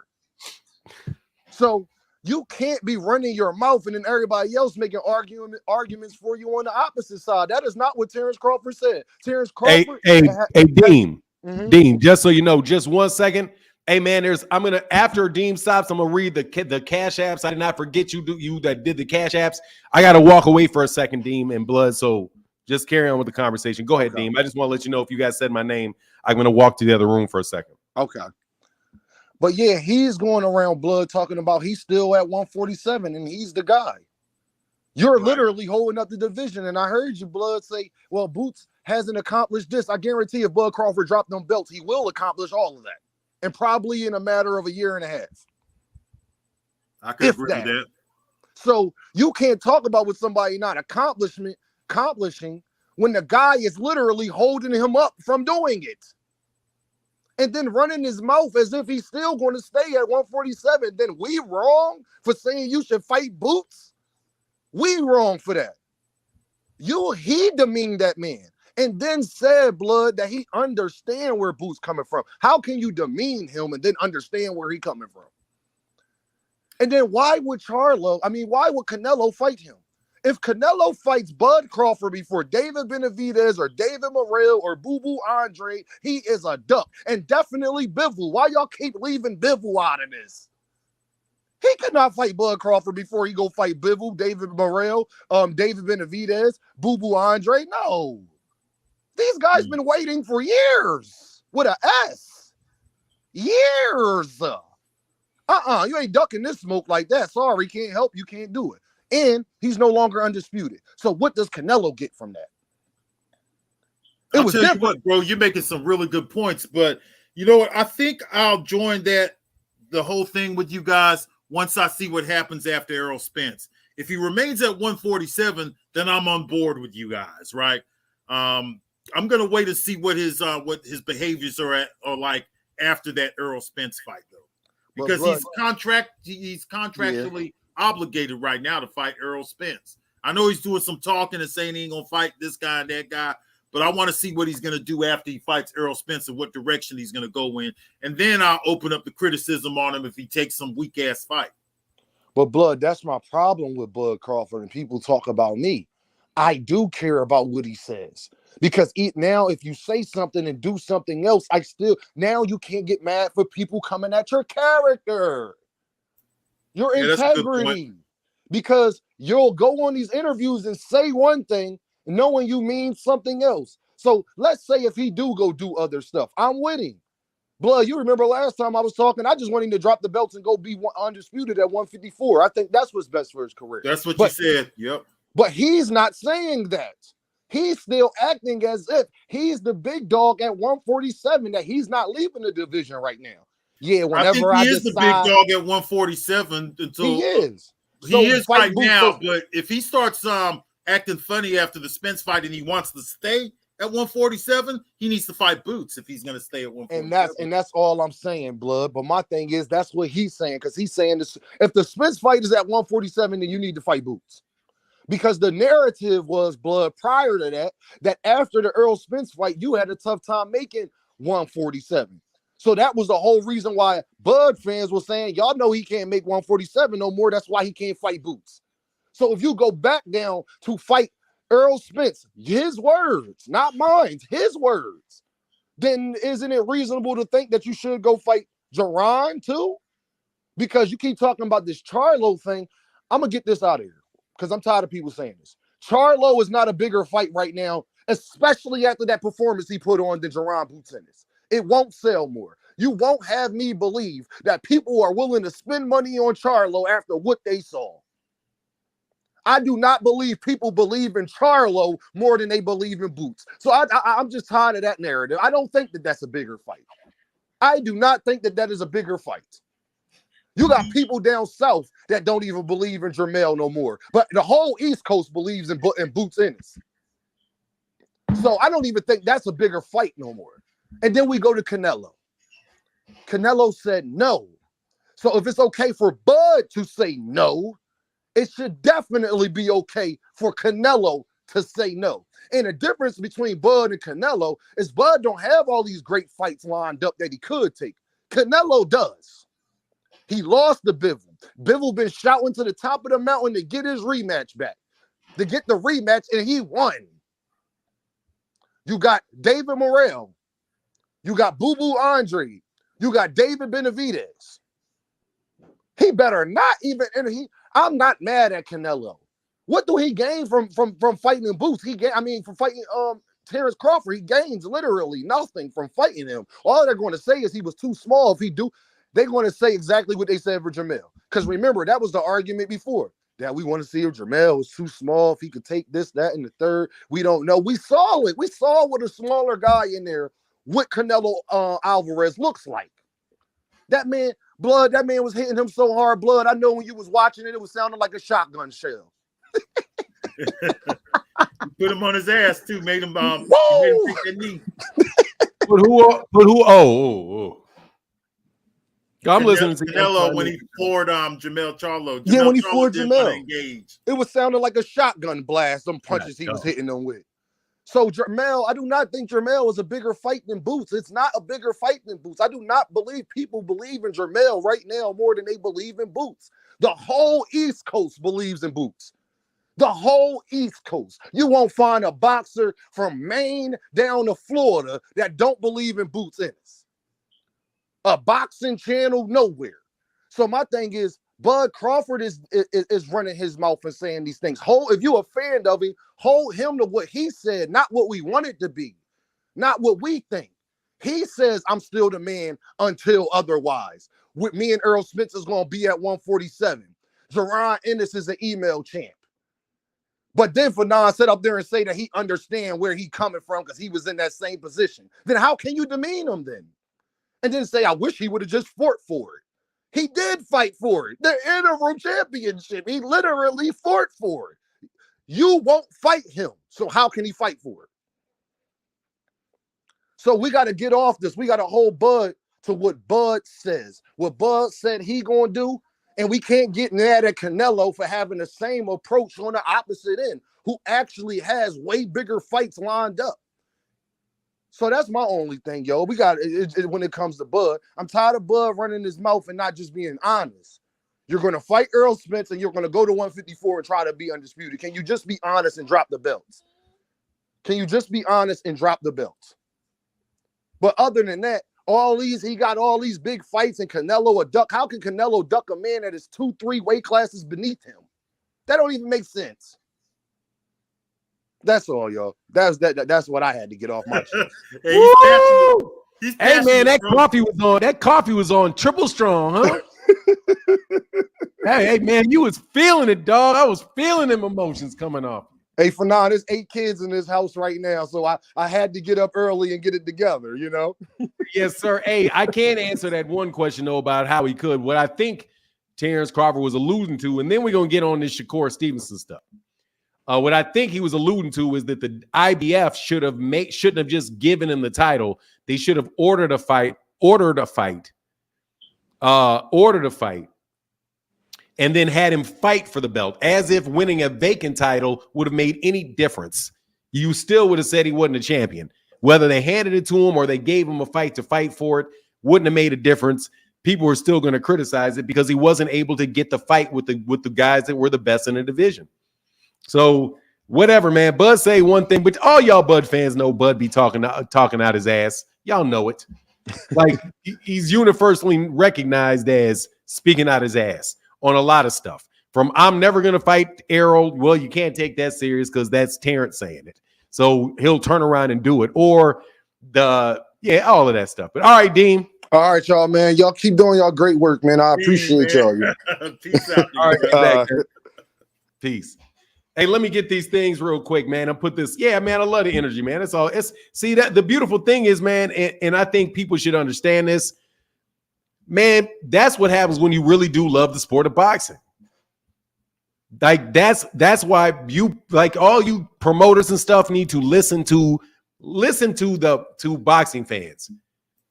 Oh, people want to see. I didn't even agree with everything he said, but he was so passionate. Hey, I had nothing to say because he was just too passionate, man. Hey, no doubt. Hey, real quick though, let me read these things. Let me read these off, man. Thank you guys for supporting the channel. I definitely want to be able to take the rest of the day off. When I go see my mama. I'm going to see my mama with my. I'm going to my daughter's not in town, but it would be my favorite 3 ladies in the world: my wife, my mother, and my daughter. Samuel Ramsey said Willie Pep was lauded. Shakur is not. Double standard. Oh yeah. Hey, look, man. Hey, look. Shakur Stevenson is a dude. He shows something to me that fans are not going to like in that fight. Thank you, Samuel Ramsey. The fact that his defense is like that, man. And I don't think Devin Haney can beat him because I don't think Devin Haney's going to be able to hit him if Shakur doesn't want it. I've never seen Devin Haney show that type of defense, that type of defensive ability. I've seen Gervonta show some of that against Isaac Cruz, but that particular level of dog. Say you break your hand, I'm up out of here. I'm gonna beat you with one hand. Dog, being able to beat somebody with one hand and just a jab, dude, that's a skill. It may not be something that's sellable, but it is most definitely something where it's like, hold on, man, this dude, you're gonna have a hard time beating him because you're gonna have a hard time touching him. But keep a pin in that because I want you to respond to that, Blood. But let me read the rest of man, Mr. Ramsey, brother. Thank you so much for your support. He said Floyd fought more champs than anyone. No credit. I think he did fight. He's like 17. The problem with that is that he's really not at 23. He's like 17. I think he beat 17 reigning world champions. But then at the same time, you also have to consider in the generational differences, where the majority of boxing history, there was only one champion. And even for the majority, for a long period of time, when there was two sanctioning bodies, there was still only one champion that held both belts. Like Ali held the WBC and the WBA for a while. It's like it's like in the 1970s when Carlos Monzon had the middleweight title. That middleweight title was only had one champion. They didn't have all these belts and opportunities for 10 years. Like some of these divisions was held up for like a decade and stuff like that with only one champion. Hey, just put a pin in it. I got like three more because I just want to get them out real quick. And then you can respond to all of this, and I'm not going to say a word. TC's legacy, not enough names on his resume. That's my guy, Mr. Ramsey. Again, big supporter in the Cash App. Thank you, brother, for that $5 holler. Starborn 007 said, for the great show. Thank you, brother. Appreciate you, Starborn. You know what the best thing about this show is today? No king. Ooh, Lord. And Mr. Ramsey said, by any means, throwing serious combinations. Thank you, brother. Go ahead, bro. Go ahead, man. Please complete your thought now. Well, basically, you wanted me to talk about the whole thing with Devin Haney and Shakur Stevenson, and I actually agree with you. I do believe that Shakur Stevenson, if he matched up with Devin Haney, I believe that he would beat Devin Haney, and I think he'll win a 12-round decision over Devin Haney. But still, though, it doesn't change the fact that this fight was a really boring fight. What he needs to learn how to do, in my opinion, is fight a little bit better in the pocket. Like Pernell Whitaker and some of them guys. And I know I keep going back to different eras, but the thing about it is some of those fighters knew how to fight in the pocket. They knew how to bang in the pocket against big punchers and things like that. Now, this Santos guy, I think a lot of people are underestimating Santos. Santos is probably much more dangerous. It's the same situation we was talking about earlier with Bernard Hopkins. How do we know that Santos don't end up becoming a multi-division champion? Then this fight is going to look different depending on what Santos does in the next 5 to 10 years. If he ends up becoming a big-time fighter, then maybe we might be able to understand later why Shakur didn't want to take the risks against him. If he goes in there and he starts knocking out some of the fighters that we think so highly of, like the Frank Martins and the Keyshawn Davises and some of these guys, then we might think differently about it. So it just remains to be seen. As far as Devin Haney, though, Devin Haney, man, this guy is really ridiculous with all this clout chasing stuff that he's always talking about. I don't really know where he has any clout. Ain't nobody ducking Devin Haney. Devin Haney just needs to drop the belts, participate at 140 pounds, try to become an undisputed there. He can't beat Shakur Stevenson, in my opinion. Like I said, in my opinion, I don't think he could beat him just because Shakur had a bad performance. And then I'm hearing people, too, say things like Navarrete. He'll definitely beat Navarrete will definitely beat him. Look what happened in that fight, man. What? Navarrete will probably move up and Santos would knock his ass out. You don't really know until you see stars make fights. You can't assume. Hold on, Blood. So you're saying people said that Navarrete would beat De Los Santos and Navarrete would beat Shakur Stevenson. Are they fucking crazy? I heard some of the Mexican fans on here because I listened to some of their channels, and they've started saying things. You talking about my guy? You talking about my guy? Shakur Stevenson ain't nothing. If he moves up, he'll beat him and this and that. No, he's a different style fighter. Navarrete is slower than Santos. He's more aggressive. He's going to leave Shakur Stevenson way more opportunities to counter. And there was several Mexican fight fans saying stuff like this. Like Navarrete will beat him because he didn't look too good. He stole the show. He'll beat Shakur Stevenson. He stole the show. He got his ass whooped. He would get schooled by Shakur Stevenson. Hold on, that man. Don't mean nothing just because of his performance with Santos. And these are the kind of fans that I'm tired of. And some of these Mexican fans on there don't even know their own fighters. They don't know nothing about Julio Cesar Chavez and none of them. They just up here talking, man. Let me address that shit. Shakur Stevenson will beat the shit out of Navarrete. That shit is not going to be a close fucking fight. Navarrete sucks, bro. Navarrete is sloppy as shit. Sloppy as shit. And the only reason he got all them damn belts is because he doesn't have a lot of muscle on his body and he can drain his ass down to that 122-pound weight division. If he don't get all the way the fuck out of here with him beating Shakur Stevenson, man, Shakur Stevenson will torture that boy. Matter of fact, Navarrete just lost to Conceição. Dude, Conceição was hitting that dude with everything he wanted to hit him with. Hit him with everything he wanted to hit him with. And then he's throwing them wild-ass shots, them wild-ass winging shots that the vast majority of them are missing. And he's going to do what with Shakur? Man, Shakur will mop that. But man, he will mop that dude, bro. Mop that dude. Yeah. That shit is, man, please. Oh, you can't tell some of these young Mexican fight fans that, though. Man, well, please make the fight, bro. Please make the fight. Please make the fight. And I'm talking to any of y'all, and I mean it. Please click the link. That shit is an insult. There ain't no fucking way. There ain't no fucking way that dude is beating Shakur Stevenson. Ain't no way. His ass is going to get, man, that shit is a 12-round shutout easy. 12-round shutout if he gets out of there awake. Because he's going to get hit with some shit he's going to get hit with some shit. With that wild-ass uppercut that he throws from halfway across the ring. What's the punch you counter a wild-ass uppercut front with?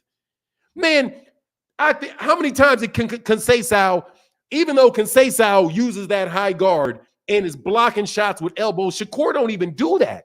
He wasn't even catching and countering with Navarrete. He wasn't slipping at Navarrete. I mean, Conceição he slipped any shot he wanted to slip. Dude, Navarrete looks sloppy as shit, bro. Like, he looks sloppy as shit.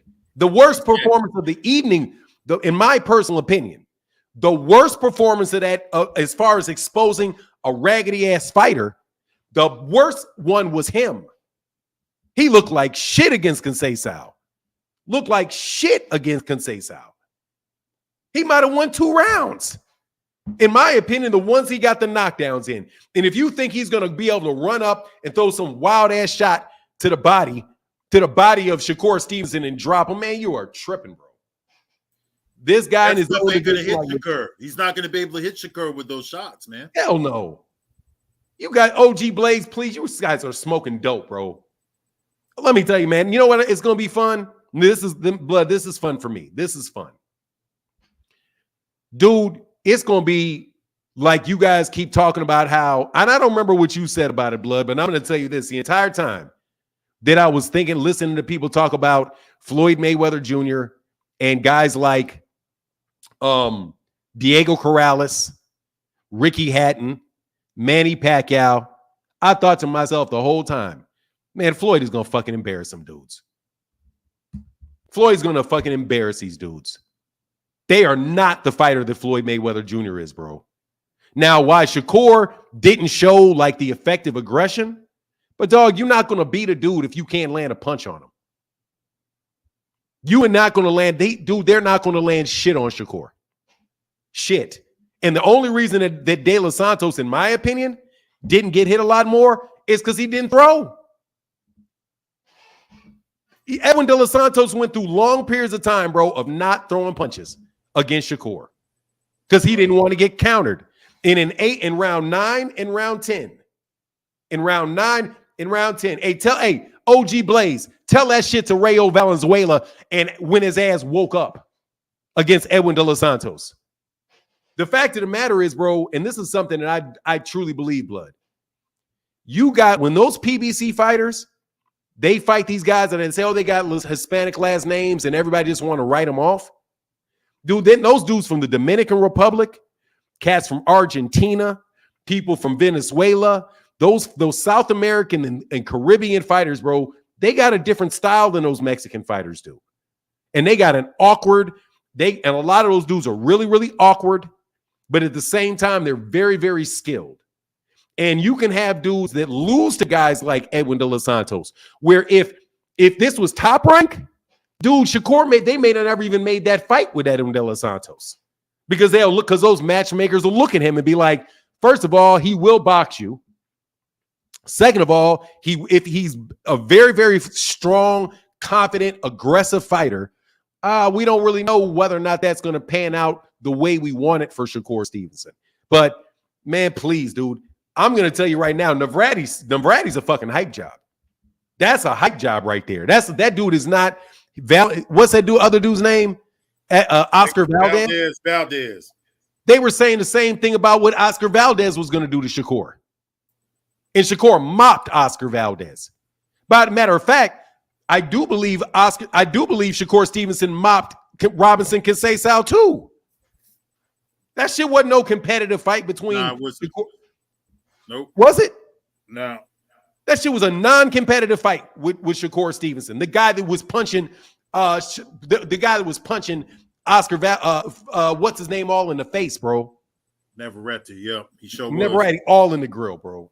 Anyway, I'm sorry to cut you off, brother. Well, you know what? A lot of the Mexican fan base, the younger Mexican fan base, they're delusional. They seem to think that black fighters are on the decline and the Mexican fighters are taking over. First of all, the Mexican fighters don't even have anybody above welterweight hardly, right? They're all small guys. And then on top of that, so that eliminates them from half of boxing, right? To all you young Mexican fans, y'all's fighters are eliminated because y'all don't grow big enough, number one, right? Y'all have one big heavyweight named Andy Ruiz, and he's far from the best. This Navarrete guy would get his ass beat by Stevenson just like Valdez did. He'll get beat by Santos too. I don't think he could beat Santos, to be honest. Let me tell you who he would die an early death against. Gervonta. Oh, that's no question. Jesus. No question. Gervonta. No question. What Gervonta Davis would do to Navarrete? Oh my God. He's going to get his face bust in with that shit he throws fucking around with Gervonta Davis.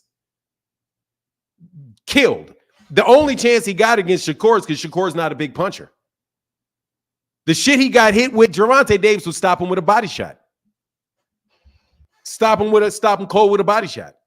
But go ahead, brother. I'm sorry. No, man, I agree with you 100%. You know, I'm just sick of these. It's not only Devin fans, but there's other fans out there too who are really down in Shakur Stevenson. And now all of a sudden he would lose to anybody. You know, now all of a sudden they want to mark him off.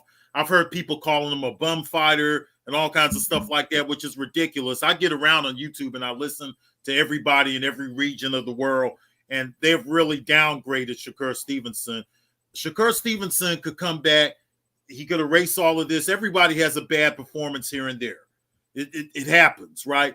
Okay, so they say that CompuBox numbers were the lowest ever. Okay, but Shakur Stevenson is a defensive fighter who relies on his opponents to be a little bit more aggressive. Why should he really change his game plan dramatically for these guys?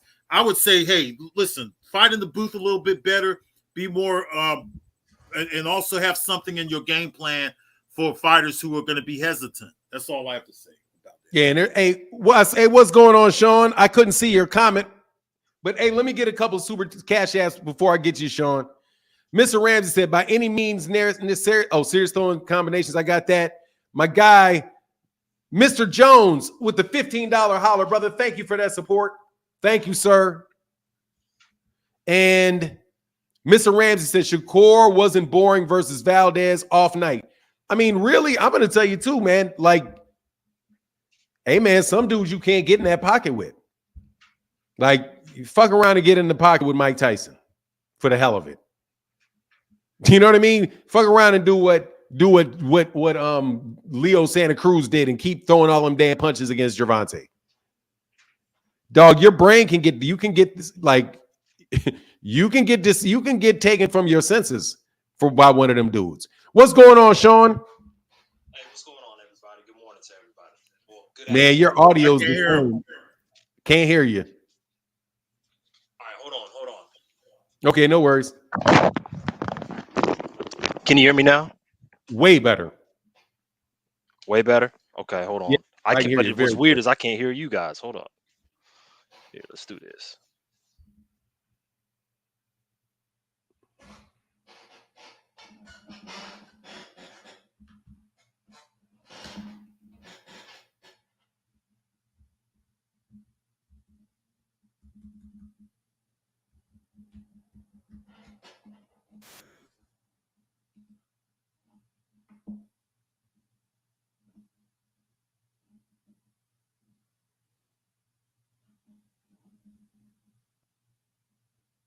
You there?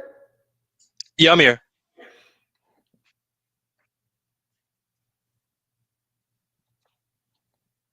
Waiting on you to say something. I'm here. Can you hear me? Yeah, I can hear you. But what were you gonna say? So what were you gonna say? Okay, I can hear you now. Sorry, like when for whatever reason, it's like when you come in, it opens another window on your, so I can hear blood talking on another one. Like I guess it's a few seconds behind, and then the real one, it's like I can't hear anything. So my bad. Sorry about that. Oh, no Um, worries, man. You're good.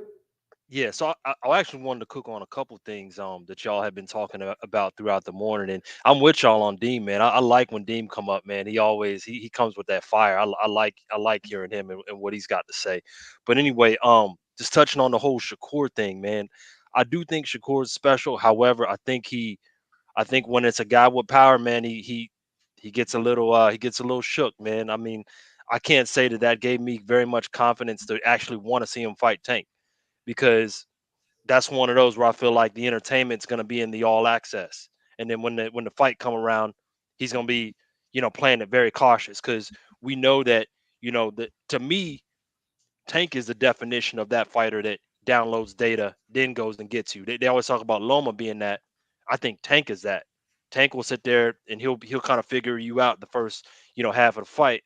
Then he'll put you in the in the air fryer, in that second half of the fight and finish you. So I think if Shakur plays that fight, I think you're right before in saying that he's not going to win that decision. But I also think it's going to be a stinker, and we're going to walk away more entertained by the all access and the build up than we actually are the fight. Because at this point, he's done this twice with two powerful fighters, right? The first one was with the one African dude. I can't remember the dude that Muratalo walked through. And then this one. What's the guy's name? I can't remember. It was the first. It was another fight. It was like maybe 2 years ago where he was apologizing after he won the fight. You know what I'm talking about? Who is this? I'm sorry. Who did he fought? Who? He fought. It was another African fighter that he fought a few years ago that he was Nakatilia? apologizing. Yes, him. Okay. Um, so I'm saying that this has happened twice with dudes with power. So I'm like, at two times, man, I'm starting to see a trend. You know what I mean? Like I come from FP&A, man. I gotta call trends the trends, man. Like Yes, sir. so. I'm willing to give him one more shot and see him fight. I want to see him fight another dude with power. And if we get the same thing, I gotta say he's shook when it comes to a powerful fighter. I'll give him the benefit of the doubt of giving him one more shot. But if we get another performance like this, can't say that I'm too excited to see him fight Tank. Now the other thing I want to talk about is one of the points that y'all had brought up. I think that boxers tend to follow the leader.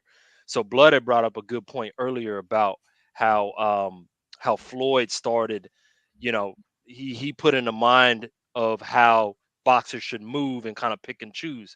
And what I think happens is boxers will try to get to that point of whoever's at the top, but then they will bastardize and make it their own. So Floyd got to his level, and then we see Canelo trying to replicate it, but he's doing it in his own way. And then the next guy, if he ever gets to Canelo's level, he's gonna bastardize that and make that his own thing and kind of bastardize that. And so I would like to see us get to a point to where everyone does want to fight the best fighters around them and almost have more of an ego about it. Like, hey, y'all saying this dude will beat me? All right, let's make this fight happen. So for example, I think that I'd love to see Terence Crawford fight Boots. I would have loved to see Boots get a shot at Arrow, right? Like I know that when my thing is when I had left the Cash App, what I was trying to say was back when Boots was Arrow's mandatory and Arrow was trying to fight Terence Crawford. I remember at that point in time, it was like, all right, well, what should Arrow do if he doesn't get the Terence Crawford fight? And I remember a lot of it being he should fight Thurman, which he didn't want to do. He had said that vocally, or it was Stanionis. And I was sitting there, well, what about Boots? Why can't he fight Boots? And so for me, I just feel like if we're gonna put this on Terence Crawford, it's a little bit on Errol too, because he could like, you know what I mean? Like I didn't feel like there was that energy towards Errol to fight Boots either. It was Stanionis or Thurman if he couldn't get the Crawford fight. Are you He talking? said he didn't want to fight Keith Oh, Thurman. what's that? He said he didn't want to fight Keith Thurman. I know, I know. What I'm saying is, I felt like the sentiment, if when we were when the first right before Terence Crawford chose to fight David Avenesian, when they were negotiating, and it was looking real hazy, like we didn't know if we was gonna get it at all. When we were talking about who he Right. should fight, it was Thurman, Stanionis, and Boots as a possibility, but I was hearing more he should still fight Thurman despite him not wanting to, or fight Stanionis, but not, hey, what about Boots? Even though Boots had been waiting his time and he was just as, validated and getting his shot as either of those two fighters. So all I'm trying to say is I feel like I would love to see Terrence Crawford fight that fight, but I also feel like there wasn't that same energy towards Errol when it was looking like that fight wasn't going to happen with Crawford. That's all I'm saying. And I feel like I want to keep everybody to the same standard, because there's no guarantee that Terrence Crawford beats Errol Spence in his next rematch. So if he beats him, why couldn't he fight? Why wouldn't anybody talk about Errol fighting Boots as well? The WBC Thurman was the mandatory that was due to Errol, not Boots. But So Boots if he, I would have the same energy right now. If Errol was, yeah, the WBC was in front. The WBC is not in front anymore because because the fucking WBC doesn't keep their rules right. They had the okay. title eliminators and all that stuff with Mario Barrios and Ugas. So now I guess those guys are going to fight the Keith Thurman or whatever. I don't really even know what's going on over there, but like if it was the same situation as Errol, and Errol was going to stay at 147 pounds, and the IBF had ordered him to make the fight, I would say, hey, yeah, if you're going to stay at 147, you got to fight Jaron. But I don't see that. If like, I think you can look at what people have said about Errol Spence and what Errol should do, right? But versus what Errol is actually doing and what Terence himself is saying he's doing. See, for me, the difference, and this is not a small difference. Terence Crawford said he's not fighting Jaron. He said it. I'm not fighting him. Even when he talked about even after he was stripped, he didn't say, I want the opportunity to fight him. He said, well, they shouldn't have just given him the belt. He should have had to fight somebody else for it. So, because I know he doesn't want to be the email champion. He didn't say, I will fight him so that he doesn't need to be the email champion. Errol never, what Errol himself said was, and this is what he actually did. He didn't fight anybody other than Terence Crawford. He didn't fight anybody. He's like, and then he said, I'm spinning the block, like almost immediately. You remember he had put that meme out where it was kind of like a guy sitting on the outside of almost looked like a Boys in the Hood drive-by, like a California drive-by. Yeah. Yeah, he put that out. Like Errol's put that out right away. That he was trying to push that fight. It was Terence that was being funny about who he was going to fight, whether it was Errol or Thurman or anybody else. Yeah, but I guess for me, it kind of comes down to this, right? And this will kind of, if I don't mean to take this off topic, but this is just You're me. good. So I grew up military. Everybody in my family was military. So that's why you're all neat and clean like that. Yeah, man, I couldn't mess around, man. My dad was on my ass, and I couldn't buck up to him because he's a big dude. You know what I'm saying? So like I knew better. I knew better growing up. You know what I mean? So Yeah. my whole family's military from the South, all of that. So they went through all of the the hardships, with different races and whatnot. So they were like, Sean, you going to college. All of us did this, and all of them were bomb athletes too. I got some pro athletes. They when we had Evans Tobler on there, I wanted to ask him if he knew of Stanley Floyd. My cousin Stanley Floyd was he was the guy that was favored to win the gold in the 100 meters the year that they boycotted it. Um, but anyway, so I came up military, and my dad was You talking always about in big the in the 80 80s. Olympics? Yes, yes, that year. I remember Stanley Yeah, Floyd. He was there around the yeah, same time as Carl Lewis, like a little bit older than yep, Carl Lewis. yep. That's my cousin. I have another cousin that played football with Bo Jackson, both in the pros and at Auburn. Um, and he also held the all-purpose yards in the NFL. So bomb athletes, all Wow. that. And so growing up, my dad was always around that too. My dad was a very good athlete, and so my dad always is on me about academics and my sports. And so my dad was very much the type of the no excuse type. So for me, when I'm coming up here and I'm bringing Errol into the picture, I guess for me, I had a lot of frustration after this Terence Crawford fight because I try to call balls and strikes. I'm somebody that's accustomed to seeing my favorite fighter lose because I watch MMA too, and those guys lose, right? So when my favorite fighter gets beat and gets it handed to him, I move on. I'm like, hey man, I'm still with you. Take the next fight. Hope you do better next time. I guess for me, I was very disappointed in a lot of the Spence fans and how they acted after the fight and moving all these goalposts, right? And all of the excuses that were made after the fight, right? In everything. Like they accuse Terence Crawford of, being on snack when a lot of other fighters on that snack program too. And I don't hear that same kind of sentiment towards all that. It's fine to criticize and be weary about his gloves, right? Because sometimes people are weary about the gloves and come to find out something did happen, right? I have no problem with that. But there was a ton of excuses, and so I lay low for a while because it was just like, man, I can't get down with all of these, excuses. Just hope that EJ brushes himself off, does it better the next time, because I think also that team was very dismissive of Terence Crawford, and so was his fans. When I was on, many of the chats, it was always, man down, Terence gonna get destroyed, and you would have thought Terence was gonna go there, tie his hands behind his back, and just let Arrow tee off on him the way the way a lot of the fans was thinking that fight was gonna play out, and it actually turned out the opposite way. So I guess that's for me, why I'm asking these questions, because I don't want to call Terrence a duck, no matter how much this dude flip flops like a damn bait fish out of water, like in what he wants to do. I can't call this man a duck till after he gets through Errol Spence, if he gets past Errol Spence. And then if he goes back and fights at 147 and doesn't fight Boots, yes, that's a duck.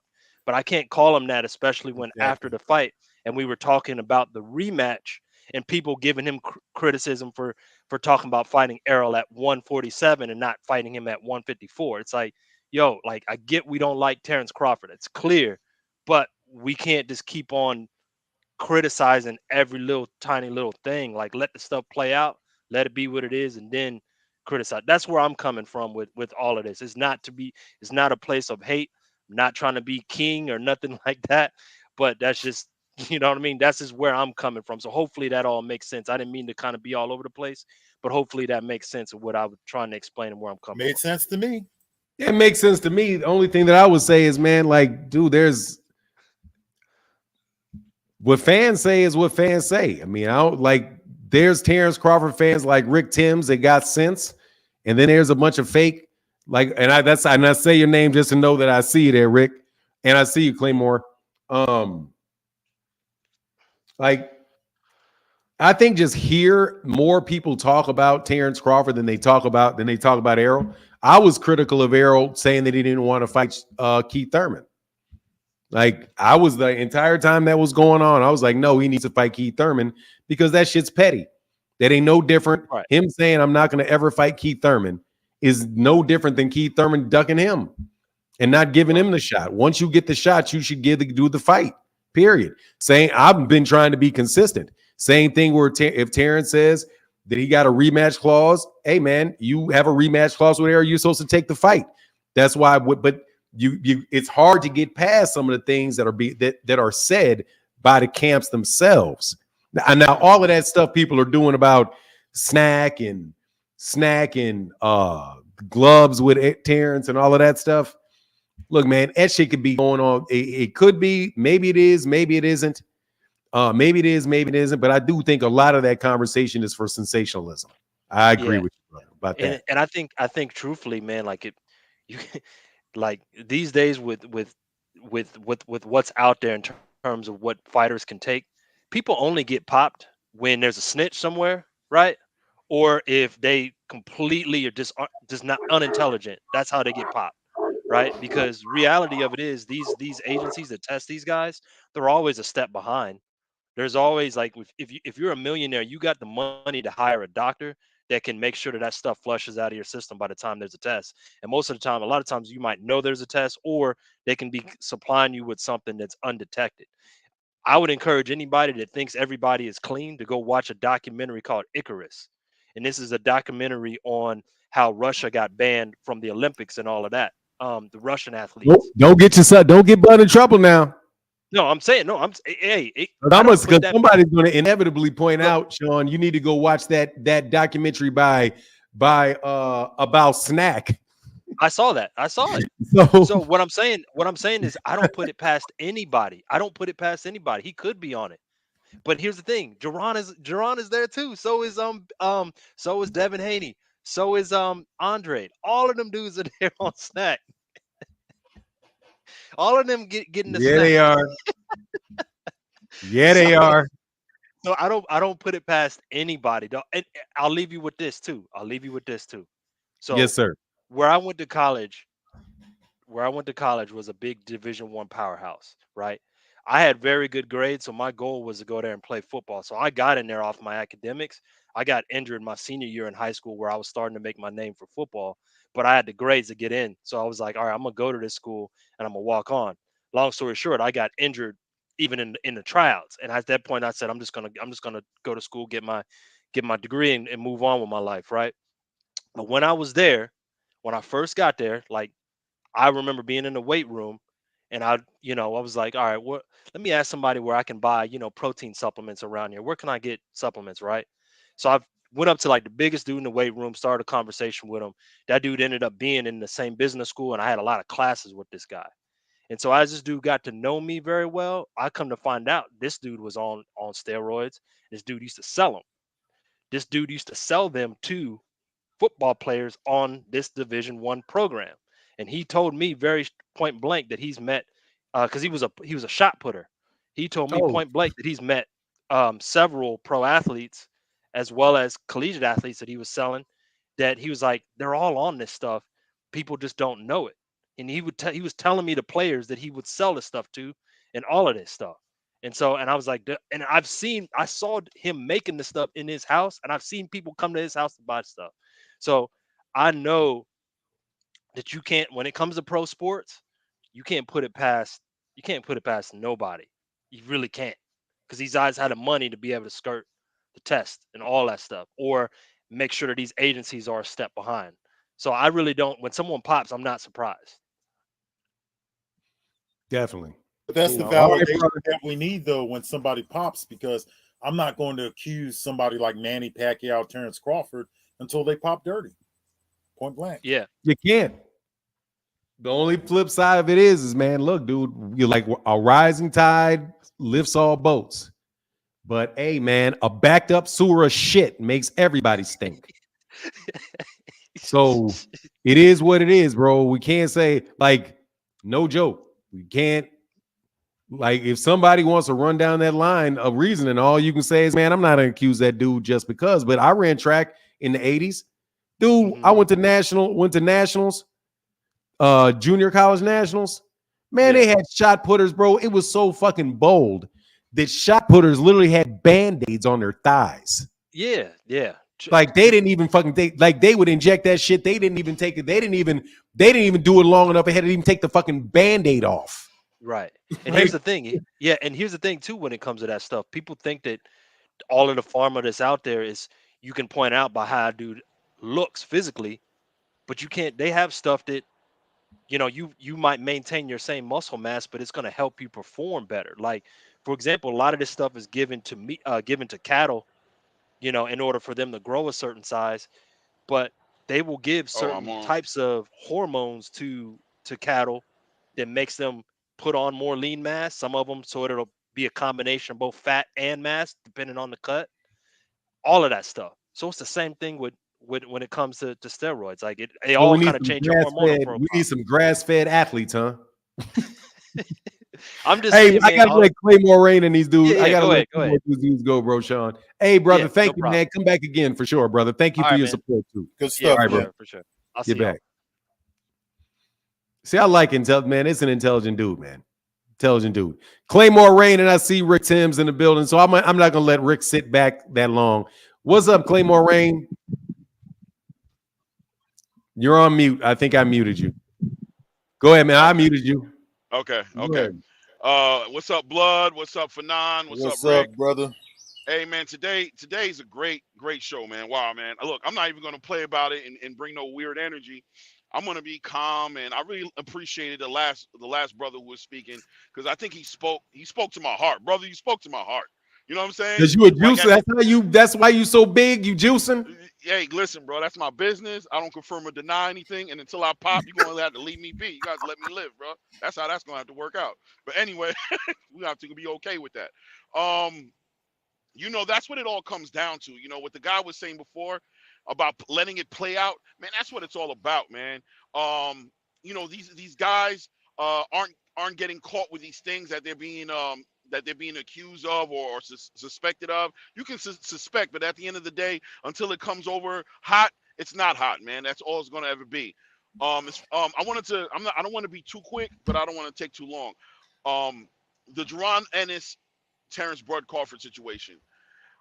As a boxing fan, I don't think there's a boxing fan in the world who wouldn't enjoy the living daylights out of that fight. That fight is nothing but that would be just as a boxing fan, right? And I know we don't take into consideration what these fighters are thinking about their legacy or whatever their journey is that they want to be on. We don't take that into consideration. We're more so concerned about the fights that we want to see. And that's respectable, and I can appreciate that. But I think we also should understand that what they think matters, obviously, because when we don't see what we don't want to see, it's because of the choices they make. So Terence Crawford choosing to take the last few years of his career and go in a direction that he thinks is going to benefit what he wants to leave behind, as I know the trigger word legacy triggers people, but what he wants to leave behind, that's his prerogative to do it. You mentioned earlier that he's already cemented himself into the Hall of Fame and cemented his legacy in so many ways. So there's a risk-reward ratio in every single thing that everybody does. So the risk for fighting Jerron Boots Ennis versus the reward from Terence Crawford's point of view, if you want to be unbiased about it, we all understand what it is. The risk is Jerron gives him a crazy fight and beats him. The reward is nothing because at the end of the day, he's already accomplished everything he could in that 147-pound division.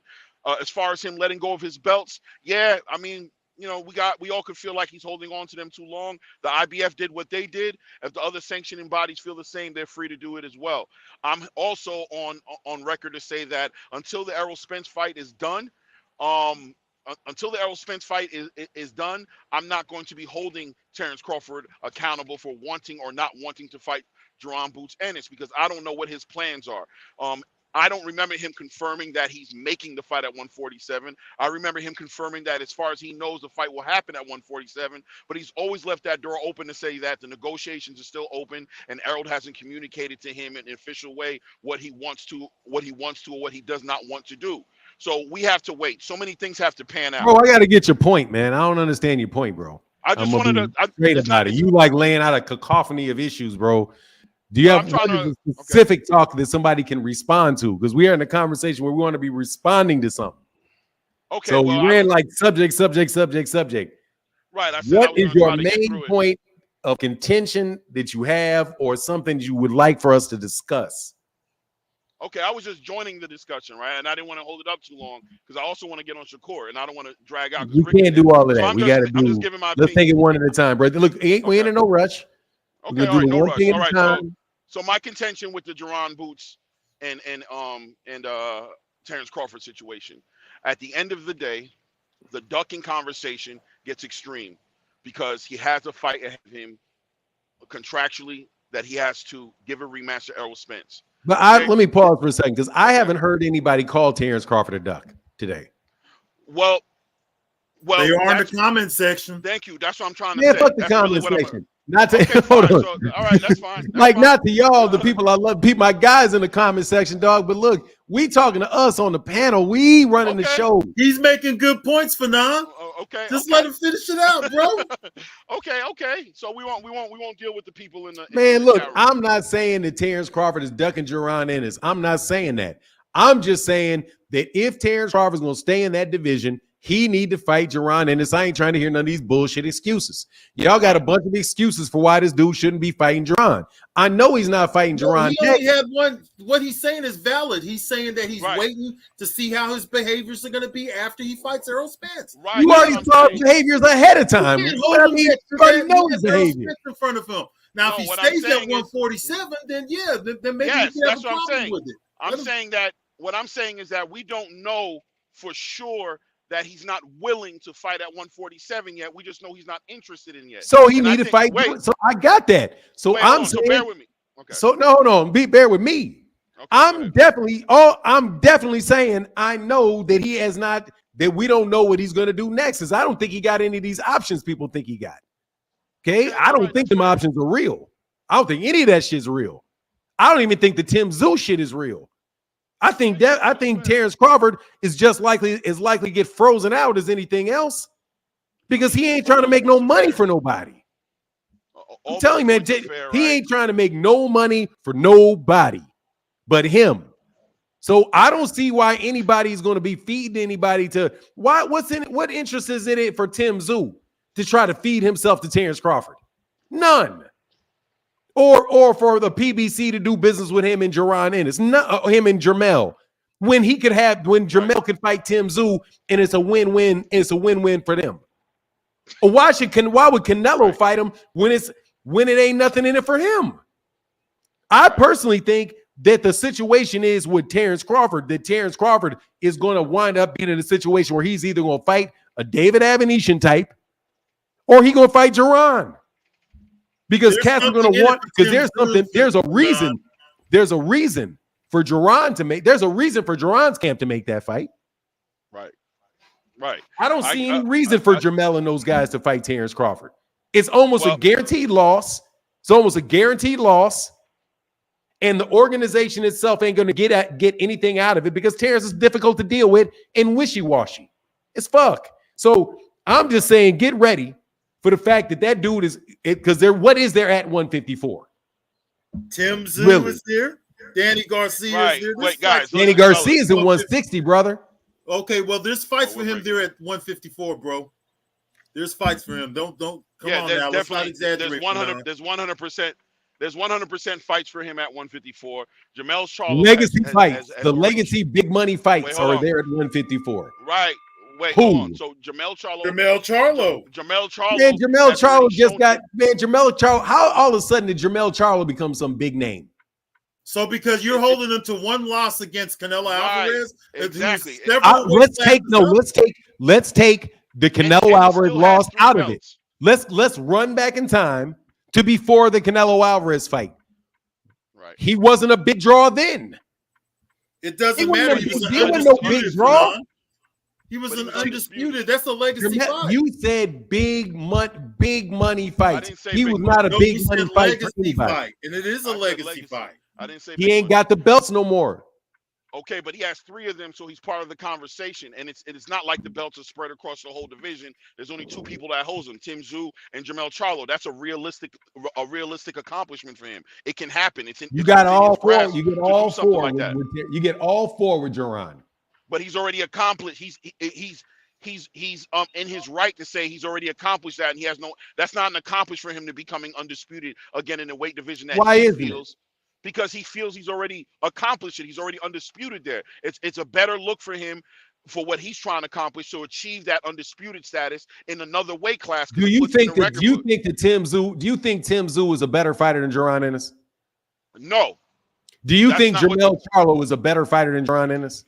No, but I do believe they. There you go, bro. So it's not a bigger accomplishment, bro. But I believe it's not a bigger accomplishment. To some people, it could be because they offer him something. They bring something to the table that he wants in his that he wants on his waist, which is those belts. That's what he's interested in. He's not talking about fighting them because they're better fighters than each other. Watch this, man. We got a real Terence Crawford fan here. We got a real Terence Crawford fan here that is going to be dead honest about it, Doug. And I got to respect that. And I also want to go into Shakur, but let's go. Hold on. We'll get to Shakur. Hey, Keith Nolan said, I don't agree that I don't agree that just because somebody's undisputed, that means that they've done everything in a division. Greats like Ali and Mike Tyson continue to defend their titles after cleaning out people on the way to the belts. And plus, dog, resumes don't fight. Y'all trying to fight. Look, if he stays in 147, fight Jaron Ennis. If he's going to go fight to 154, then drop the belts. I agree. What's going on, Rick Timms? Rick, you there? Let me take it off. You keep putting it on mute. Damn. You All good? right, there I go. What? Yeah, I see that, man. What's up, Fanon? Blood, You know, Claymore, everybody in the chat. Man, I made it pretty clear where I stood on Bud yesterday. The Earl rematch 154. Then if he keep them belts, it's a must. He see Boots at 147 after Earl, and then either 154 again to try to go undisputed 3 times since Canelo don't want that smoke. And I really came to change gears about all this fight on the 25th. This a pretty good card, man. With the really Benavidez, really Andre card. Oh my goodness, man. We get the return. We get the second. Yeah, man, the second serving of Kamel Moten. The first guy he fought was 4-0. This guy he fighting Saturday 3-0. I mean, they throwing him in there with some early undefeated guys, and we're gonna see if he gonna stop the dude in the first round again. But the 5 fights that are pretty intriguing on this card, man. We get return of Michelle Rivera. Since Frank Martin beat him, this is gonna be his first bout back. He going against the vet Sergey Limpinets, and who we got? Hector Garcia. Since Tank stopped him, this his first time back against Lamont Roach. Of course, we got Jamal Charlo. He been gone 2.5 years. That's gonna be very, very intriguing to see how he handle the shit talking Jose Benavidez Jr. I'm really excited to see that, even though it's only a 10-rounder and it's not for his title. I mean, WBC, Jamal need to donate a lot of his purse to the WBC, even though I'm not a fan of Suleiman, but Suleiman have, for some reason, he didn't gave Miles some of that Canelo treatment by letting him hold that belt so long with all this inactivity. And Matias, dude, this guy Matias about to face this Ergashev guy, this Uzbekistan dude, 23-0, 20 knockouts. Big fight. And I just want to leave y'all with this question, y'all. We got Andre on the B side against Dave in the BDS. We got the Ergashev guy, the B side against Matias. Jose Jr., the B side against Maul. Lamont Roach, the B side against Hector Garcia, and Michelle Rivera, the B side against Sergey Limpinets. My question to y'all is, who on that B side has the best chance to win? Whoa, out of those 5 fights? That's a great question. I got it easy. Michelle Rivera. My God. Michelle Rivera, because he's run by Samson, because he's with Samson Leskovich. Him. Michelle Rivera. That was a good question, man. That was such a good question, bro. Michelle Rivera. I gotta let it sit on my spirit. I don't even know yet. Man, I actually picked Rivera to beat Frank, and Frank impressed me. I mean, I didn't know Frank had that in him, and he dropped Michelle, and Rivera is pretty sound. So I mean, man, you came with that quick for none. That was kind of impressive. I mean, Limpinets is no pushover. We know Boots, blasted him pretty badly. But he still only have 2 losses. He getting a little up there in age. So, man, nobody giving Boo Boo. What's the percentage chance Boo Boo can pull off the Benavidez smoke, y'all? 55, 45. About 40, because 40. like I said before, he's an awkward fighter, man. We never know which boo-boo we're gonna get. But there's a lot of things that this guy could do, and Benavidez has never fought anybody like him. He's a southpaw. He's fast. I mean, he's getting a little older now. He's up in age, but he hasn't shown no real serious declines, man. We don't really know where he's at 100 because he's only had a handful of fights ever since 2008. So, but we know the talent is there. I think that Boo Boo has a chance. I think about a 40% chance to beat a 10 years younger Benavidez. His punches are a little wide, man. See, but go ahead. I'm sorry, Matt Tim. So go ahead, bro. No, man, I'm just kind of selfish. I love to see Boo Boo pull it off. Either one. I mean, somebody's old gotta go. They both undefeated. I'm more of an Andre fan than I am a Benavidez fan. But I just need the winner to get Canelo. And either way, whether Dave win or Boo Boo win, will Canelo finally step up and quit running from both of them? Is the question. I mean, what's it's like Canelo people will not put the pressure on him to face people his own size and his own weight division. They keep making excuses for him. Canelo doesn't owe anybody, whatever. He can do as he wants. Well, I mean, we are the people paying their salaries, man. So if we want to see the winner of those two face Canelo, dog, Canelo got to either shit or get off the pot. I mean, time is up. I mean, it's no more I can say about that, y'all, at all. I agree 100%. I agree too. I think Canelo. I think at this point, after this fight between Boo, and by the way, to just answer that question you said earlier, I'll be honest with you. I think the person who has the best chance is Michelle, but I think the person who we really look into, because we don't know yet, is Boo Boo. I think Boo Boo is the X factor.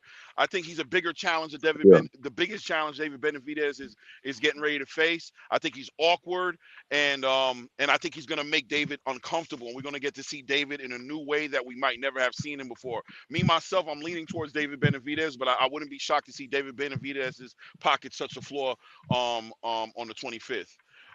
But as far as the Canelo situation is concerned, that's the Mexican, that's the last Mohican for them. That's the guy on top. As long as Canelo's up there with those belts and that crown around his head, his fan base, that's the last chance his fan base has to say that they own this sport. Outside of that, once he gets dethroned or he gets those titles taken away from him, he becomes human, and everything just, from their perspective, begins to avalanche out of their control. That's what I think.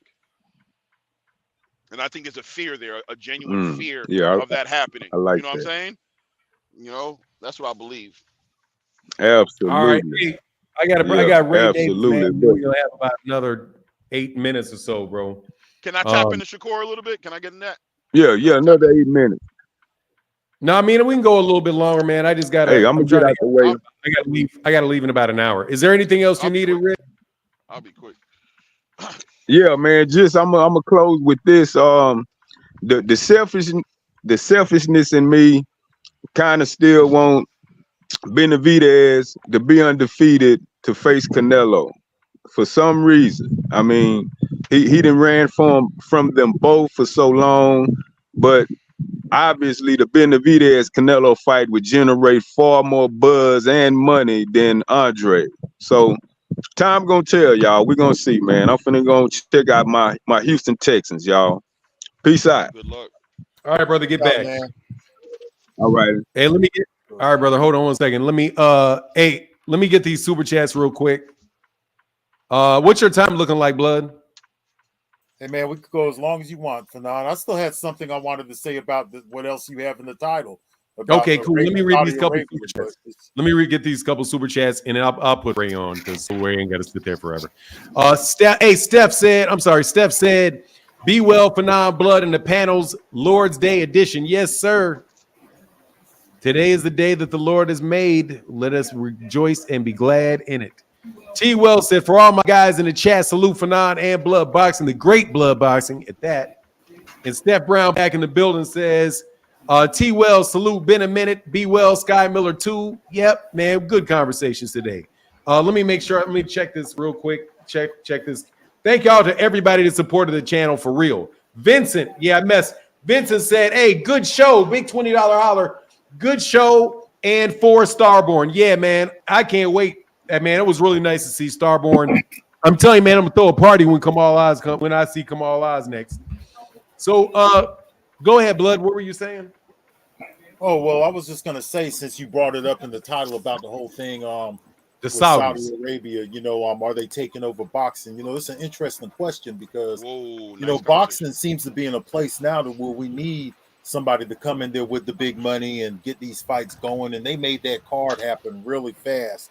But boxing has always been 2 or 3 steps away from the grave. Every era they'll say that. They've been doing that since the 1920s. Like in the 1960s, for instance, they said that boxing was over with, and guys like Don Dumphy and them started closing down their radio shows at the time, especially after Benny Kid Paret fought Emil Griffith. But guess what? Boxing always had a savior, and the savior was always through a fighter. Guess who came along?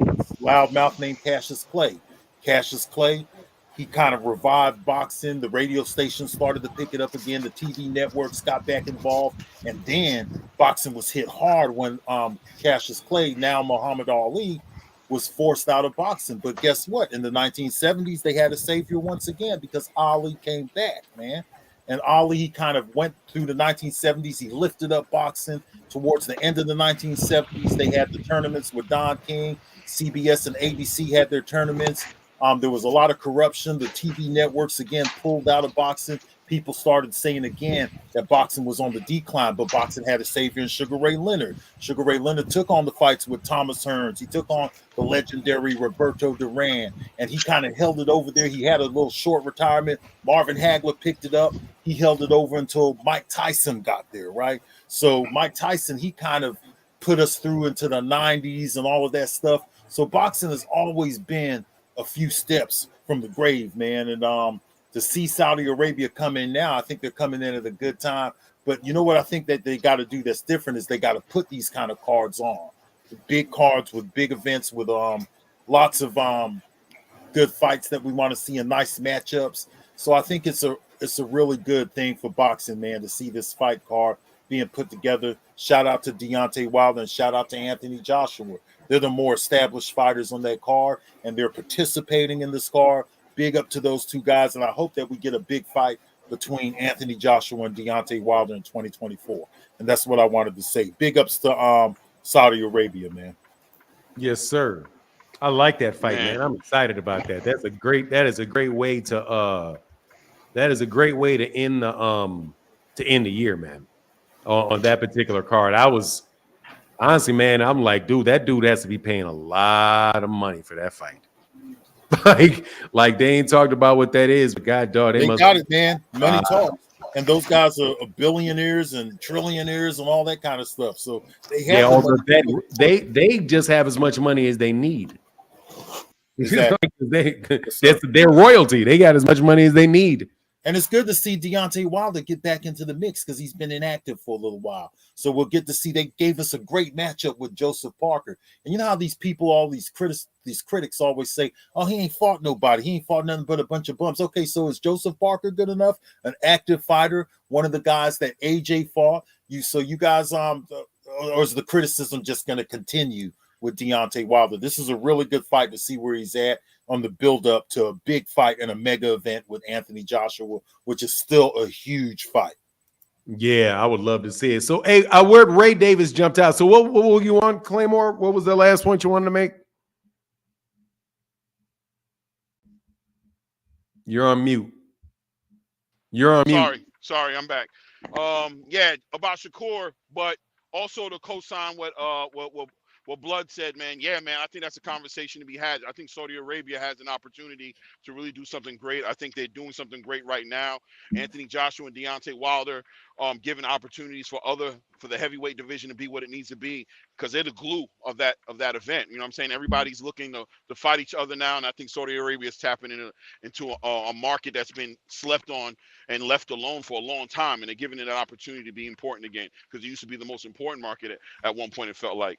Shakur Stevenson, you know, once again, co-signing what Blood said. And that's really why I came on here. He inspired me to come and say something, because, you know, everybody sleeps on these fighters because they have one bad fight, and they really I don't want to say the casuals, but people just really jump off the ship real quick, right? And all of a sudden, all of his accolades, the day before this fight, this guy was on a pound for pound conversation, and it was one of the best fighters in the world, right? And then all of a sudden, he's a hype job. Patience, man. And just going back to what the gentleman said who was on right before me, before I got on, we got to let things play out sometimes, and we have to understand that people aren't perfect, that things happen, people have bad nights, and look at the whole body of work and never discount the whole body of work for one night. It took that boy a long time to build up his reputation. He can't lose all of that in one night. That just doesn't make any sense. You know what I mean? So patience to the fans of boxing, man. Some patience to see what's going to end up happening. These guys have great fights, and styles make fights. Just because Shakur lost doesn't mean he's going to lose against these fighters that you want him to lose against. And I think deep in our hearts we know that. Shakur didn't lose, bro. Well, I don't mean lose. I'm sorry, he won, but I meant lost respect. That's what I meant. Lost his accolades. He lost something that night, not the fight. People all of a sudden took away who he was, and that's just crazy. That's just actually crazy to do that. Years of working. We've watched him fight multiple times. We know what we're looking at. All of that can't go away in 12 rounds. I'm sorry. It shouldn't be able to go away, because clearly it can. I agree. Because it looks like it has with a lot of people, but no, you know what I mean? Patience, man. Let things play out. Let's not get too overzealous. You know what I mean? That's all it is. That's all it is, man. That's all I wanted to say. Thank you for allowing me the moment to get it off my chest, Fanon. Thank you, Blood. Clay Mo, man, my brother. You know what I mean? We trying to be great out here. I appreciate you guys. Some more rain. Get back with you, brother. Salute. Salute, right, brother. Man, yes, Fanon, yes. you had some really good, man. The guys who came to the panel today, man, this had to be the best group of guys. I'm with the most valid points that I've seen since I came back to OG, man. This was really a great panel today, man. Yeah, it was a lot of fun. I could sit and talk all day if we were allowed to, man. I'll sit there and talk for another 4 hours with you and all these brothers that came on here today. Yeah, man, it's definitely a good conversation, man. But let's wrap it up, man, so we can move on with the day. We'll be back next week, and it's the quality of conversation, man, is even going to be better, because next weekend we're going to be coming right off that David Benavidez fight. So it's going to be even a better conversation, bro. But you want to wrap it up, and then we'll head out, man. Thank you, and let you guys have your Sunday afternoon football and all that good stuff. Do you watch football, Blood?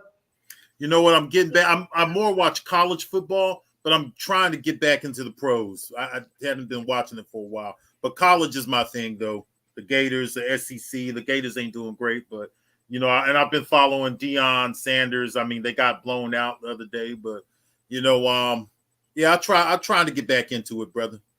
Yeah, I'm not into anything boxing, brother. Boxing and women's tennis. But I haven't even been paying attention to women's tennis. Has been great, bro. I mean, I love women's tennis. Bro. What's the sister's name? The young black sister who been doing her thing here lately? One? Shit, which one? You got Coco Gauff. You got Naomi. You got Naomi Osaka. One of the things that people haven't really been peeping, man, is black women have been carrying the U.S. tennis, man. They've been black girls have been carrying U.S. tennis since for like the last 20 years, bro. Like the last non-black American to win a major in tennis was Andy Roddick. Unless you count like the doubles, like Jack Sock. I think Jack Sock got doubles, but dog, seriously, black women have been at how good they've done versus like the number of black women that are actually playing the sport is unreal, bro. to have that many at the top of the sport, but have so few actually playing it. And in the United States, and they're competing against girls that get subsidized by their governments from a very young age. Like every black, and this is like the way that it continues to be this way, is that you have either really highly educated, for the most part, you got really highly educated and affluent black parents that daughters want to get in sport and they put them in tennis. And most of them's athletes. Most of them fathers either played college football or college basketball or something like that. And they really have the athleticism. And then when they get out of school, they get jobs as lawyers or something like that allows them to actually pay for their daughters to get into that country club sport. But it's not I'm telling you, it's not just Coco Gauff. Naomi Osaka is a beast. She's gonna come back. I've heard of her too, man. I haven't seen her, but I've been watching Coco Gauff. She's out of Japan. I mean, like she represents Japan, but I think her father is Haitian. And she grew up and she spent a large amount of time in the United States. So I think her father was a U.S. citizen, and that she may actually have dual citizenship, man. But Coco Gauff is like that. You got obviously Venus and Serena are like that. There's another girl, really, really pretty. There was Sloane Stevenson. Then you had somebody who's been around a long time in Madison Keys. You see a lot of black women are really doing it, and they're like really doing it in gymnastics too. It's like gymnastics. Yeah, absolutely, they sure are. I love all of that stuff, man. The young girl in gymnastics, man, the one who having the problems in the Olympics and stuff. I like her, man. I like her a whole lot. What is her name, man? I can't think of her name, but you know the Simone Biles. Simone Biles. Yeah, that's it. Simone Biles like that too. Sister, man. Yep. Mm-hmm. Yeah. All right, bro. Well, that's it for today. Okay, True man. Good love to you, man. Thanks a lot, Fanon. Anytime, you know what it is. Next Sunday, be back at it, brother. Peace. All right, peace. All right, y'all. Hey, we'll talk to y'all on Monday morning. And with that, we out. Deuces.